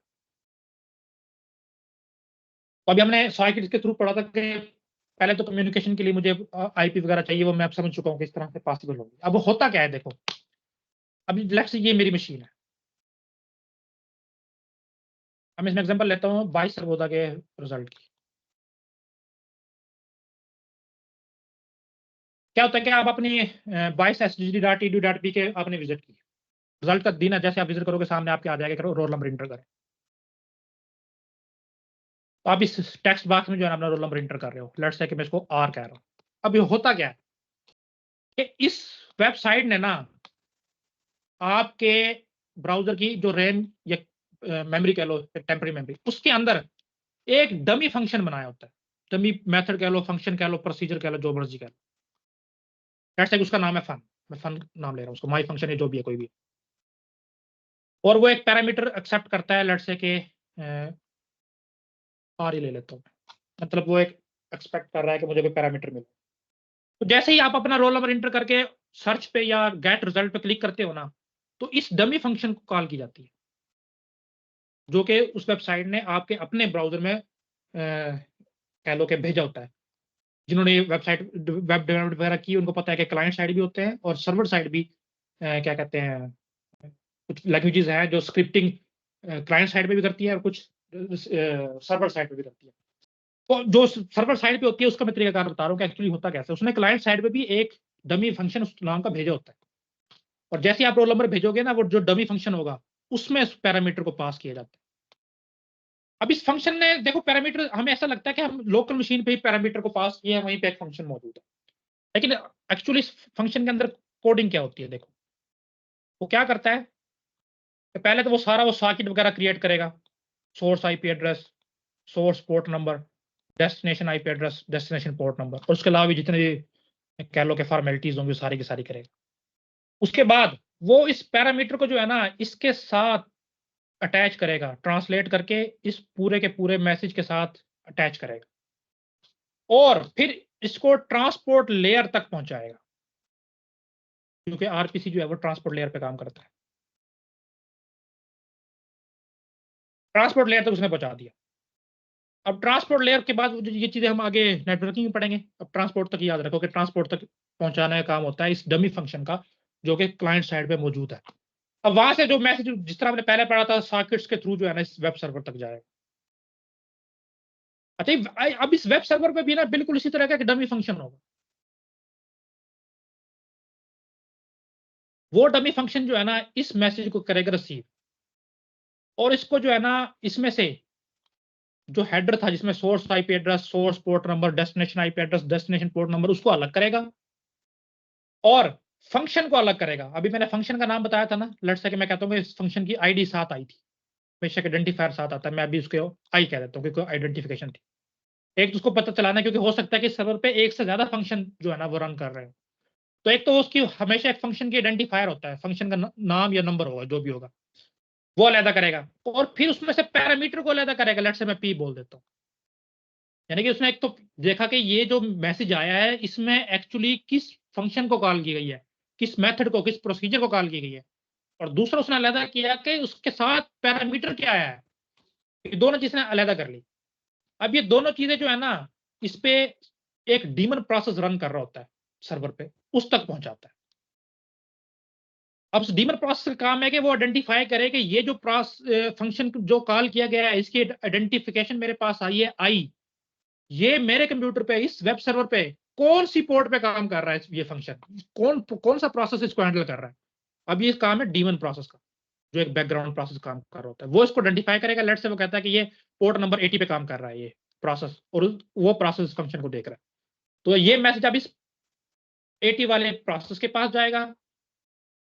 पैरामीटर तो ऑलरेडी अलग होकर एक्चुअल आ चुका है, वो पैरामीटर अब यहाँ पे पास होगा जहाँ पे एक्चुअल फंक्शन पड़ा होगा। वो फंक्शन अब यहाँ पे रन होगा सारे का सारा, वो वैल्यूज को रिटर्न करेगा। बिल्कुल इसी तरह वैल्यू रिटर्न होगी। वैल्यू यहां से रिटर्न होकर आएगी डीमन के पास। डीमन चेक करेगा कि लास्ट टाइम किस फंक्शन ने इसको कॉल किया था, किस डमी फंक्शन से वो मुझे वैल्यू आई थी, वो बिल्कुल उसी डमी फंक्शन के पास इसको भेजेगा।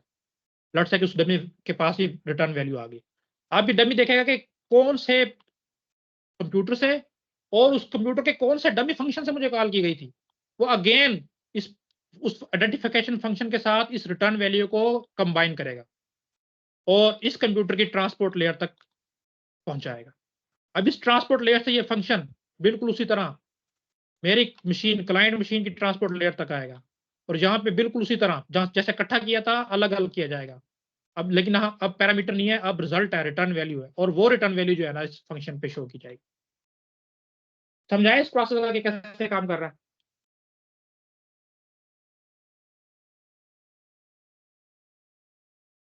जी सर।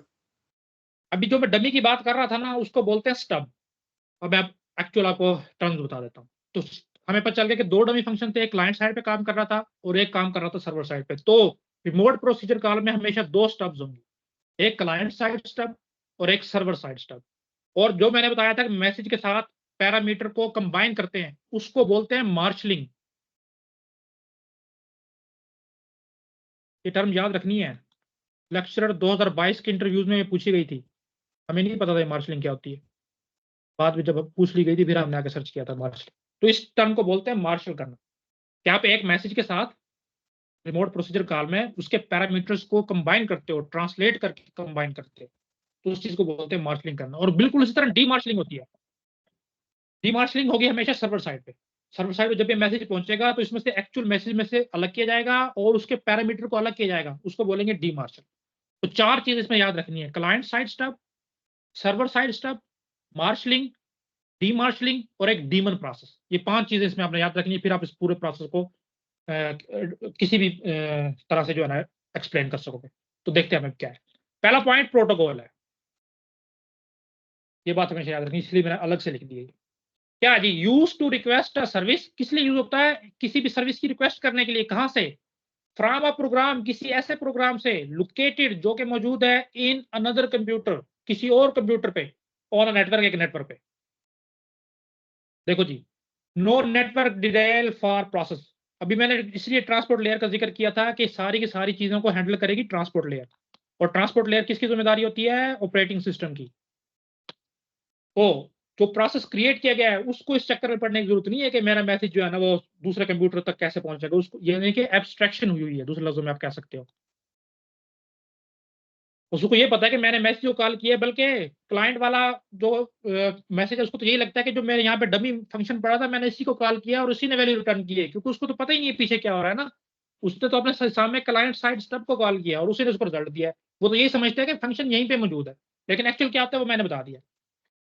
तो देखो द स्टब होती है प्रॉक्सी, प्रॉक्सी कहते हैं जैसे आप अपनी हाजिरी लगवाया करते थे, एक्चुअल में मौजूद ना हो लेकिन आप ऐसे शो करो कि मौजूद है, तो यही फंक्शन एक्चुअल में मौजूद नहीं होता, सिर्फ ये कोड ऐसे शो करता है कि एक्चुअल में मौजूद है, लेकिन एक्चुअल में कहाँ मौजूद होता है वो होता है रिमोट लोकेशन। देखो क्लाइंट साइड स्टब क्या करेगा, लोकेट्स द सर्वर, सर्वर को लोकेट करेगा, एंड मार्शल्स, मार्शल मैंने बता दी क्या होता है, पैरामीटर को मार्शल करेगा। उसके बाद सर्वर साइड पे पहुंच जाते हैं, सर्वर साइड पे बिल्कुल इसी तरह की स्टब होगी, क्या करेगा, रिसीव करेगा वो मैसेज को कहां से, जो क्लाइंट साइड स्टब से आ रहा है, अनपैक्स या डी मार्शल करेगा पैरामीटर्स को, और जिस फंक्शन तक पहुंचाना होगा वहां पे जाएगा और इस पैरामीटर को जो साथ आ रहे होंगे उस फंक्शन में, एक्चुअल फंक्शन में पास करेगा। ये सारा काम है सर्वर साइड स्टब, ठीक है। और बाकी तरीका मैंने बता दी, जो चीजें थी वो मैंने अलग से भी लिख दी हैं कि मैसेज में जो है ना source message, source IP address, sir destination. Marshal में एक्चुअली वो पैरामीटर्स प्लस उसको डेस्टिनेशन और सोर्स एड्रेस ऐड करता है।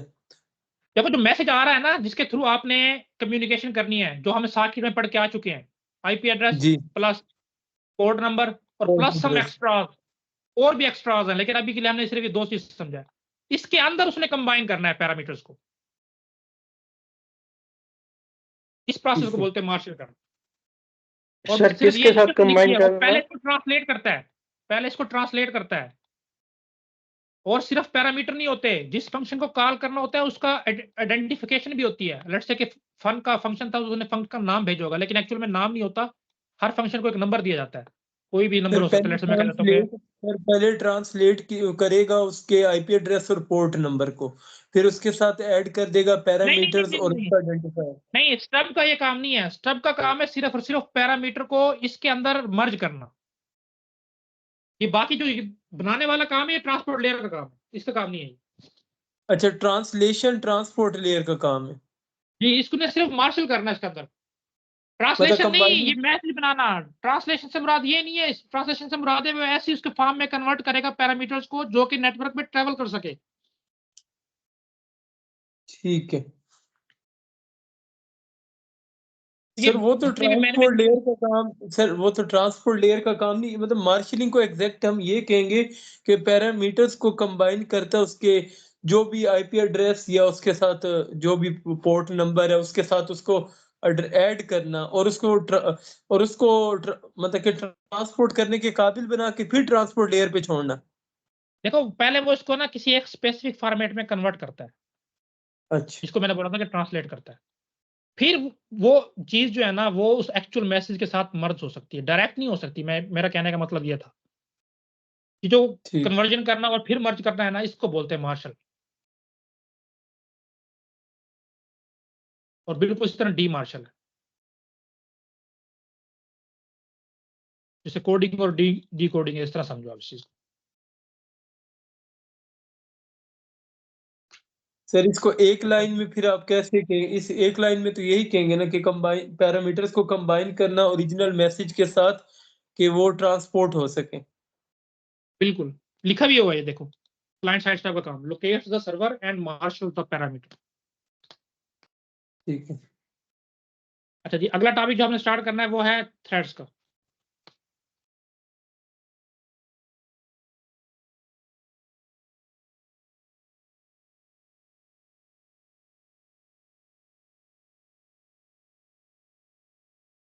हाँ जी, क्या चीज होती है थ्रेड्स, कौन बताएगा? थ्रेड्स सर हमारे पास लाइट वेट प्रोसेस होते हैं, अच्छा एक प्रोसेस को ही हम मल्टीपल थ्रेड्स में कन्वर्ट करते हैं सर, कि वो काम हो सके हमारा डिस्ट्रीब्यूट होके। ठीक है, पैरेललिज्म इसकी जो है ना मेन मोटिवेशन है हमारे पास, कंकरेंसी और पैरेललिज्म के ये काम जो है ना हम पैरेलल तरीके से कर सके। तो देखेंगे, हम देखेंगे थ्रेड्स क्या है, फिर हम देखेंगे मल्टी थ्रेडिंग मॉडल, फिर थ्रेड लाइब्रेरीज को, और आखिर में थ्रेडिंग के इश्यूज को डिस्कस करेंगे। देखते हैं ये थ्रेड्स क्या है। जैसे कि अभी नुमान ने बताया बेसिक यूनिट सॉरी नॉट ज्यादा लाइट वेट प्रोसेस, बिल्कुल ठीक है जी definition. Basic unit of CPU utilisation भी इसको आप बोल सकते हो। ये कल भी हमने देखा था कि प्रोसेस के अंदर सीपीयू यूटिलाइजेशन से क्या मुराद है। डिफरेंट फ्लो ऑफ एग्जीक्यूशन अब इसको वर्क था और ये basic unit of CPU utilisation है। ठीक है, तो फ्लो ऑफ एग्जीक्यूशन आप इसको बोल सकते हो, मल्टीपल फ्लो ऑफ एग्जीक्यूशन, एक प्रोग्राम के अंदर जो है ना मल्टीपल काम हो रहे हैं। ये 3 तरीकों से आप इसको डिफाइन कर सकते हो।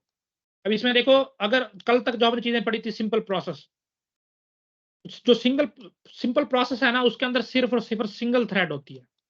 सिंगल थ्रेड से क्या मुराद है, सिंगल फ्लो ऑफ एग्जीक्यूशन होगा, कोई पैरेललिज्म हमने नहीं पढ़ी थी। तो ये नहीं समझना कि अगर एक प्रोसेस उसके अंदर थ्रेड नहीं है, एक थ्रेड तो होगी थ्रेड क्योंकि कहते हैं फ्लो ऑफ एग्जीक्यूशन को है, तो कोई तो एग्जीक्यूशन का फ्लो होगा ना, कहीं से तो स्टार्ट होगा आपका प्रोसेस, कहीं से तो एग्जीक्यूशन की स्टार्ट होगी ना, जो कि हमारे पास मेन फंक्शन से होती है। तो हमने क्या करना है कि हमने फ्लो ऑफ एग्जीक्यूशन को बढ़ाना है।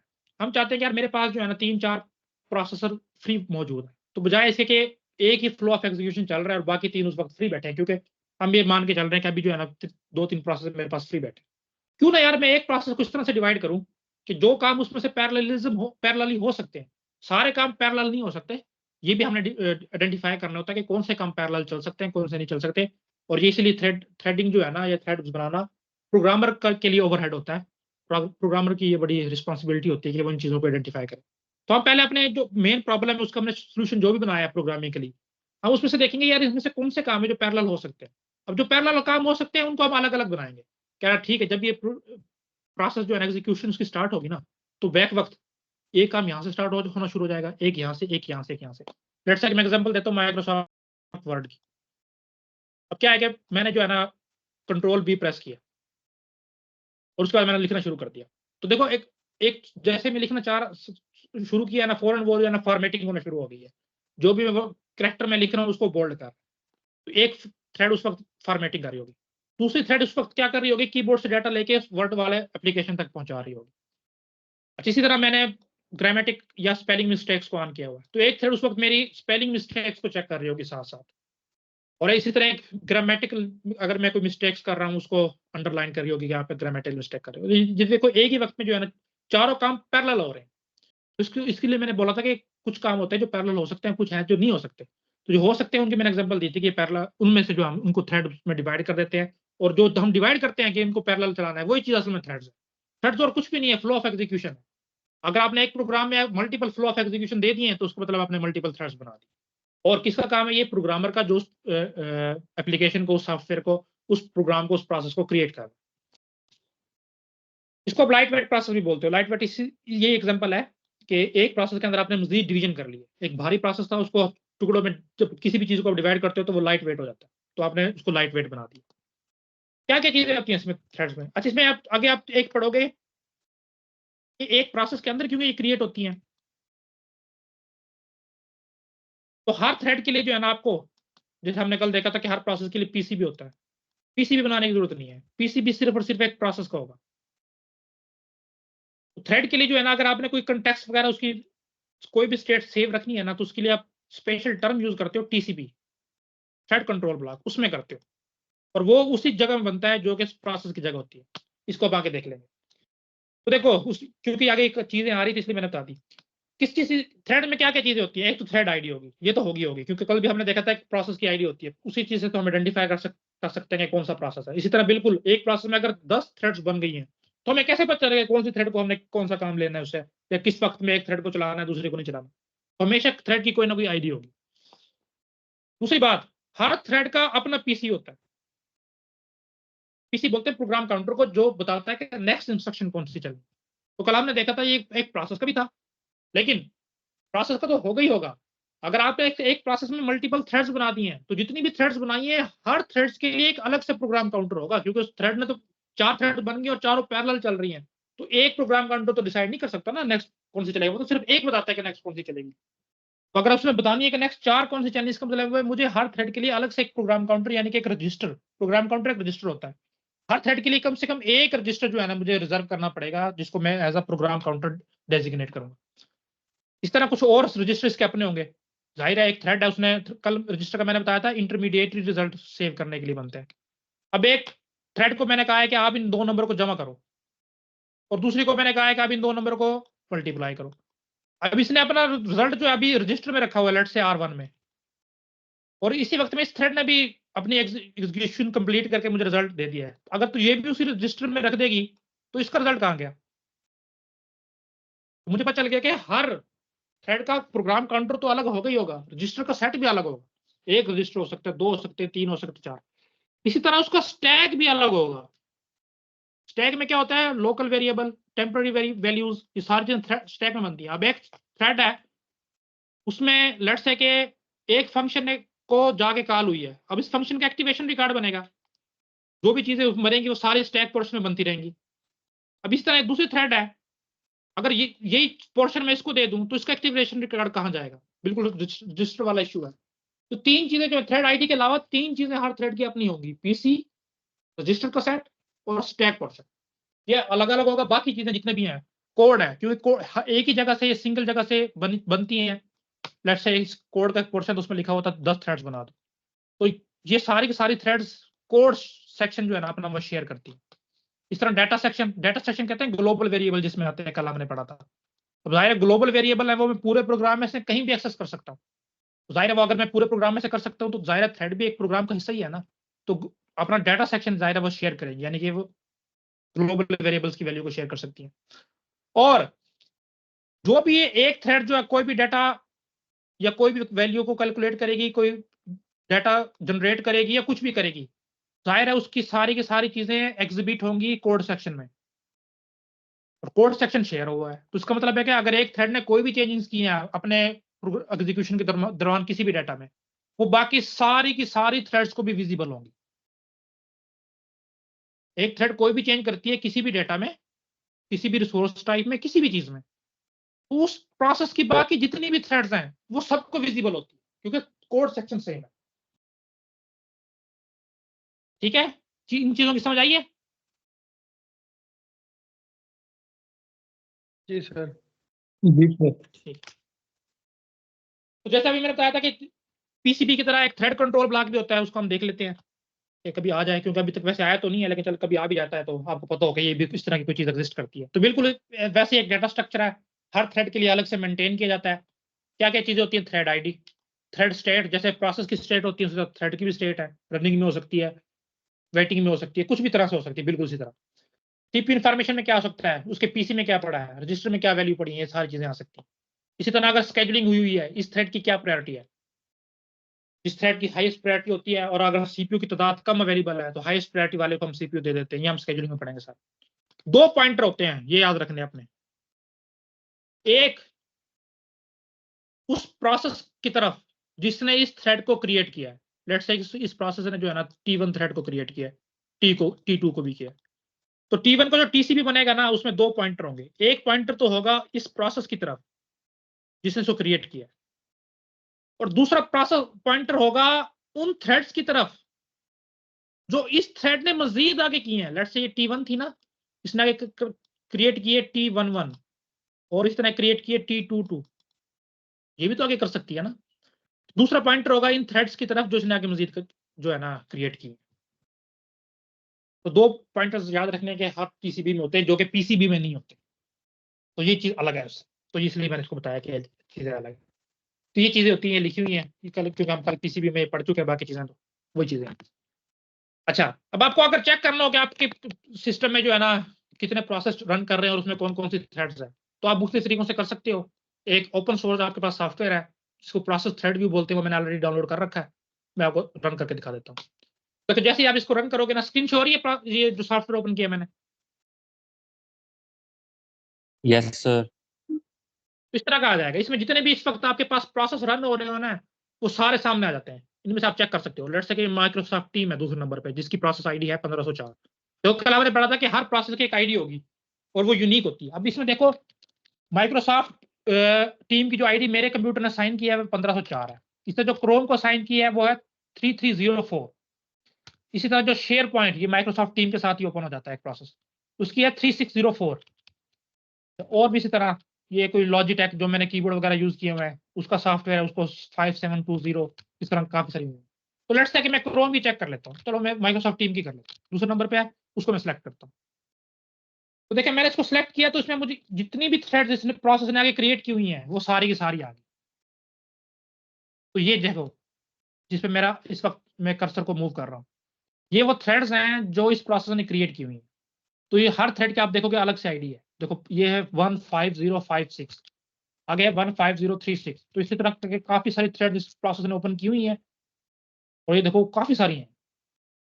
अच्छा इसमें से जरूरी नहीं कि सारी की सारी रन हो रही हों, कुछ ब्लॉकिंग स्टेट में हो सकती हैं। तो जिसके सामने आपको ग्रीन कलर शो हो रहा है वो इस वक्त रनिंग में है, यानी कि एक्टिव है, और बाकी जो है इस वक्त ब्लॉकिंग में या किसी चीज का वेट कर रही हो। अच्छा पहले नंबर पे जो कॉलम है वो बता रहा है थ्रेड की आईडी क्या है। दूसरे नंबर पे जो कॉलम है वो बता रहा है कि इसने कितने स्विचेस कर लिए हैं, कितने टाइम ये कॉन्टेक्ट स्विचेस कर चुकी है। देखो जैसे प्रोसेस कॉन्टेक्ट स्विचिंग करते थे, एक प्रोसेस से दूसरे प्रोसेस पे जाती थी, तो थ्रेड्स भी कॉन्टेक्ट स्विच कर सकते हैं। अगर प्रोसेस आपके पास थोड़े हैं, सॉरी प्रोसेसर सीपीयूज की तादाद थोड़ी है और थ्रेड्स आपने ज्यादा बना दी हैं, अब थ्रेड्स को आप मल्टीपल चलाना चाहते हो कंकरेंटली, तो जैसे प्रोसेस को चलाने के लिए आप स्विचिंग कर रहे थे, इस तरह थ्रेड्स को चलाने के लिए भी आप स्विचिंग कर सकते हो। तो बिल्कुल स्विचेस थ्रेड्स लेवल पे भी पॉसिबल हैं, लेकिन वो टाइम कम लेंगी। देखो ये जो 15056 थ्रेड आईडी है ये इस वक्त तक 8 स्विचेस कर चुकी है, लेकिन इसके साथ ही बिल्कुल नीचे पड़ी है देखो, और ये मुसलसल स्विच हो रही है अभी भी। आप इसको वैल्यूज को देख रहे हो, डायनामिकली बढ़ रही है।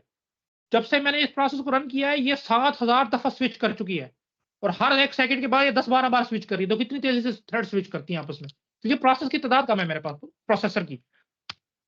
तो इस तरह ये देखो एक पड़ी है जो 9 लाख दफा स्विच हो चुकी है। अब ये पत्नी कौन सी थ्रेड है अल्लाह जाने। अच्छा लास्ट कॉन्टेक्ट स्विचेस, तो लास्ट टाइम इसने कॉन्टेक्ट स्विचेस कितने मिली सेकंड पहले किया है वो इसका यहाँ पे टाइम आ रहा होता है। कहाँ गया ये देखो 181, 187, 183, ये इस तरह चेंज कर रहे हैं। अच्छा इसी तरह आगे स्टेटस है। स्टेटस में अब ये यूजर रिक्वेस्ट से क्रिएट हुई है या सिस्टम ने खुद इसको क्रिएट किया, वो सारे आए पड़े हैं। देखो ये सारी यूजर रिक्वेस्ट से हुई है जो मैंने रिक्वेस्ट किया था, और ये कोई WRQ है, पता नहीं ये क्या चीज, इसका मुझे नहीं पता। अच्छा इसी तरह हमने पढ़ा था कि टीसीपी में एक प्रायोरिटी होती है। तो देखो इस हर थ्रेड के साथ एक प्रायोरिटी एसोसिएट हुई है।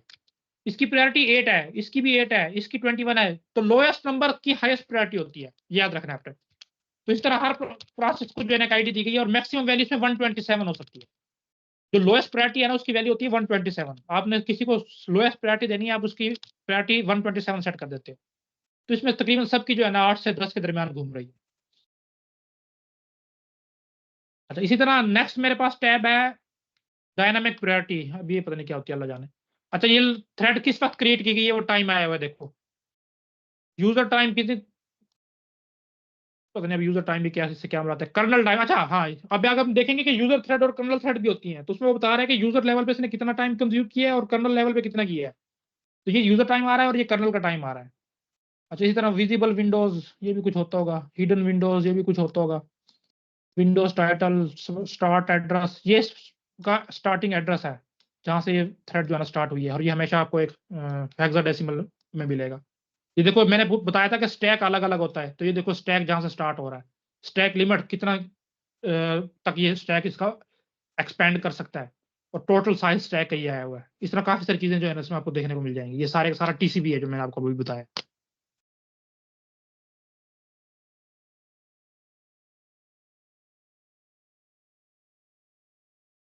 अच्छा अब देखो शेयरिंग, कि जैसे कल हमने प्रोसेस शेयरिंग में देखा था कि एक प्रोसेस अपने चाइल्ड प्रोसेस के साथ क्या क्या चीजें शेयर करता है। तो अब हम देखेंगे कि एक थ्रेड अपनी पीयर थ्रेड्स के साथ, पीयर से बात है सिबलिंग थ्रेड जो इसके साथ क्रिएट हुई है या सेम प्रोसेस की है, वो उसके साथ क्या क्या चीज शेयर करती है। देखो कोड सेगमेंट करती है जिसमें उसका कोड लिखा गया है, ये हम पहले देख चुके हैं। एक मिनट में पेंसिल ऑन कर। डेटा सेगमेंट जिसमें कोई फाइल वगैरह ओपन होंगी, और इसी तरह ओपन फाइल जो अलग से बाहर रैम के अलावा हार्ड डिस्क में से कोई फाइल ओपन की है, वो 3 चीजें। तो इन्हीं चीजों में कोई डाटा चेंजेस करते हैं। तो मैंने यही बताया था कि जब एक थ्रेड चीज चेंज करती है किसी डाटा या किसी वैल्यूज में, वो सबको विजिबल होती है, क्योंकि इन्हीं में से किसी एक में वो चीज ज्यादा अपडेट करेगी और ये सबके साथ शेयर किया है। तो ये बात नीचे लिख भी दी गई है, when one thread altars a code segment या मेमोरी आइटम या ऑल। अच्छा ये 2 चीजें बताइए, कोड सेगमेंट में कोई चेंजिंग करती है या मेमोरी आइटम में, बाकी तमाम थ्रेड उसको देख सकती हैं जो कि सेम प्रोसेस से क्रिएट की गई है, कोई और प्रोसेस की उसकी नहीं, अपने प्रोसेस के साथ। ये कुछ बातें जो आपने याद रखनी। देखें a thread behaves like a process within process. अब इसको इस तरह भी डिफाइन कर सकते हो कि एक प्रोसेस के अंदर एक और प्रोसेस बना दिया गया है, लेकिन फर्क क्या है, but it does not have its own PCB. अब ये तो कह सकते हो कि एक प्रोसेस के अंदर एक और प्रोसेस है, लेकिन उस जो अंदर वाला प्रोसेस है उसका अपना पीसीबी नहीं है। Execute with in the space of the process that creates it. ये बात हमें याद रखनी है, थ्रेड्स की अपनी कोई सेपरेट एड्रेस स्पेस नहीं होती। जैसे प्रोसेस, पेरेंट प्रोसेस ने चाइल्ड को क्रिएट किया था ना, कल हमने देखा था, उसमें 3 पॉसिबिलिटीज थी। उसमें से एक ये भी थी कि पेरेंट उसको बिल्कुल एक अलग एड्रेस स्पेस में एलोकेट करवाए।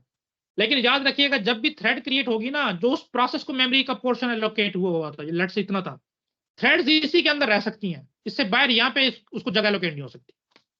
तो दूसरी पॉइंट का ये मतलब है, thread switching just needs not to interact with OS. अभी हम आगे सीपीयू स्केजुलिंग पढ़ेंगे, जो कि ऑपरेटिंग सिस्टम की मेन रिस्पॉन्सिबिलिटी है, ऑपरेटिंग सिस्टम करता है। लेकिन थ्रेड स्विचिंग से मुराद है एक प्रोसेस के अंदर क्रिएट की गई है, वो जो है आपस में स्विच कर रही हैं, तो उसका ऑपरेटिंग सिस्टम के साथ इंटरेक्शन नहीं होता, बल्कि ऑपरेटिंग सिस्टम को पता ही नहीं होता कि यूजर लेवल पे कोई आपने थ्रेडिंग की हुई है। इस चीज को आप आगे पढ़ेंगे। इसलिए जो है ना, थ्रेड स्विचिंग हमेशा फास्ट होती है, क्योंकि उसमें आपको कर्नल को इन्वॉल्व करने की जरूरत नहीं है। अच्छा, each thread belongs to exactly one process.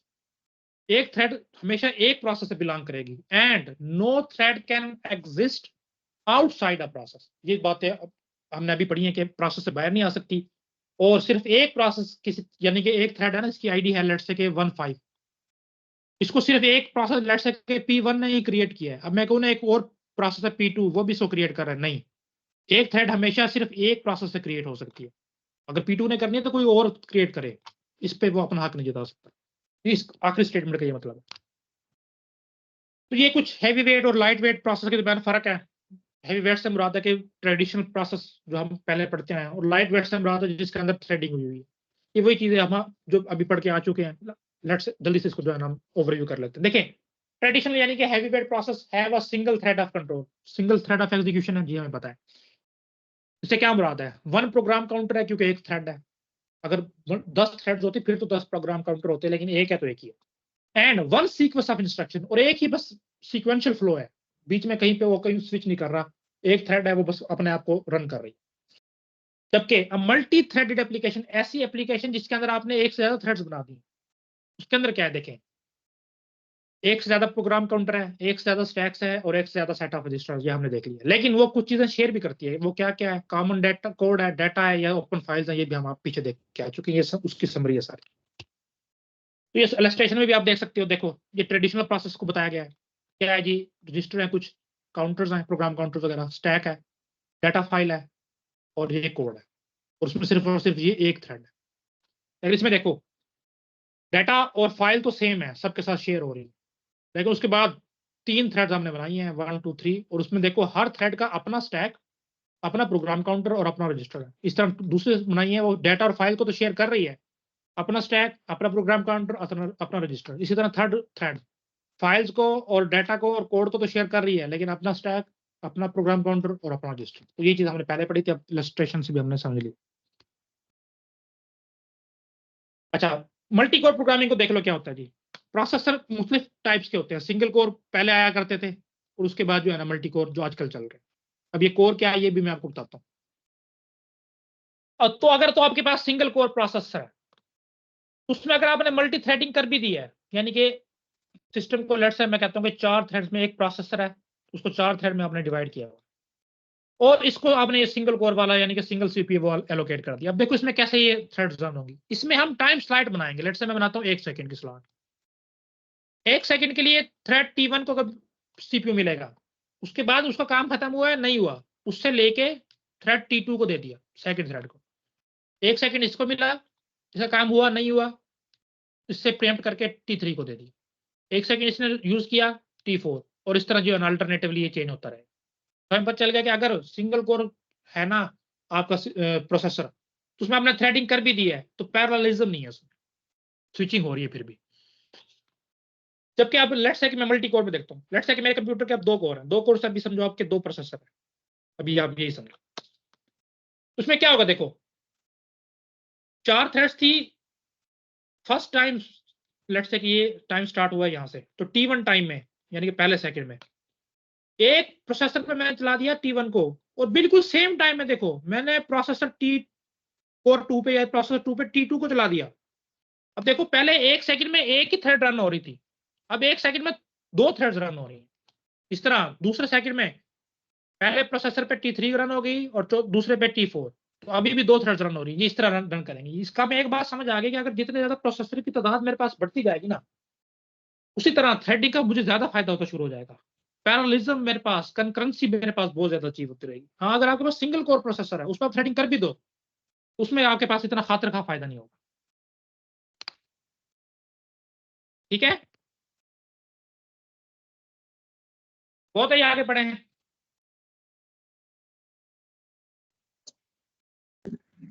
काफी है सर सर। बहुत है। चलो ठीक है।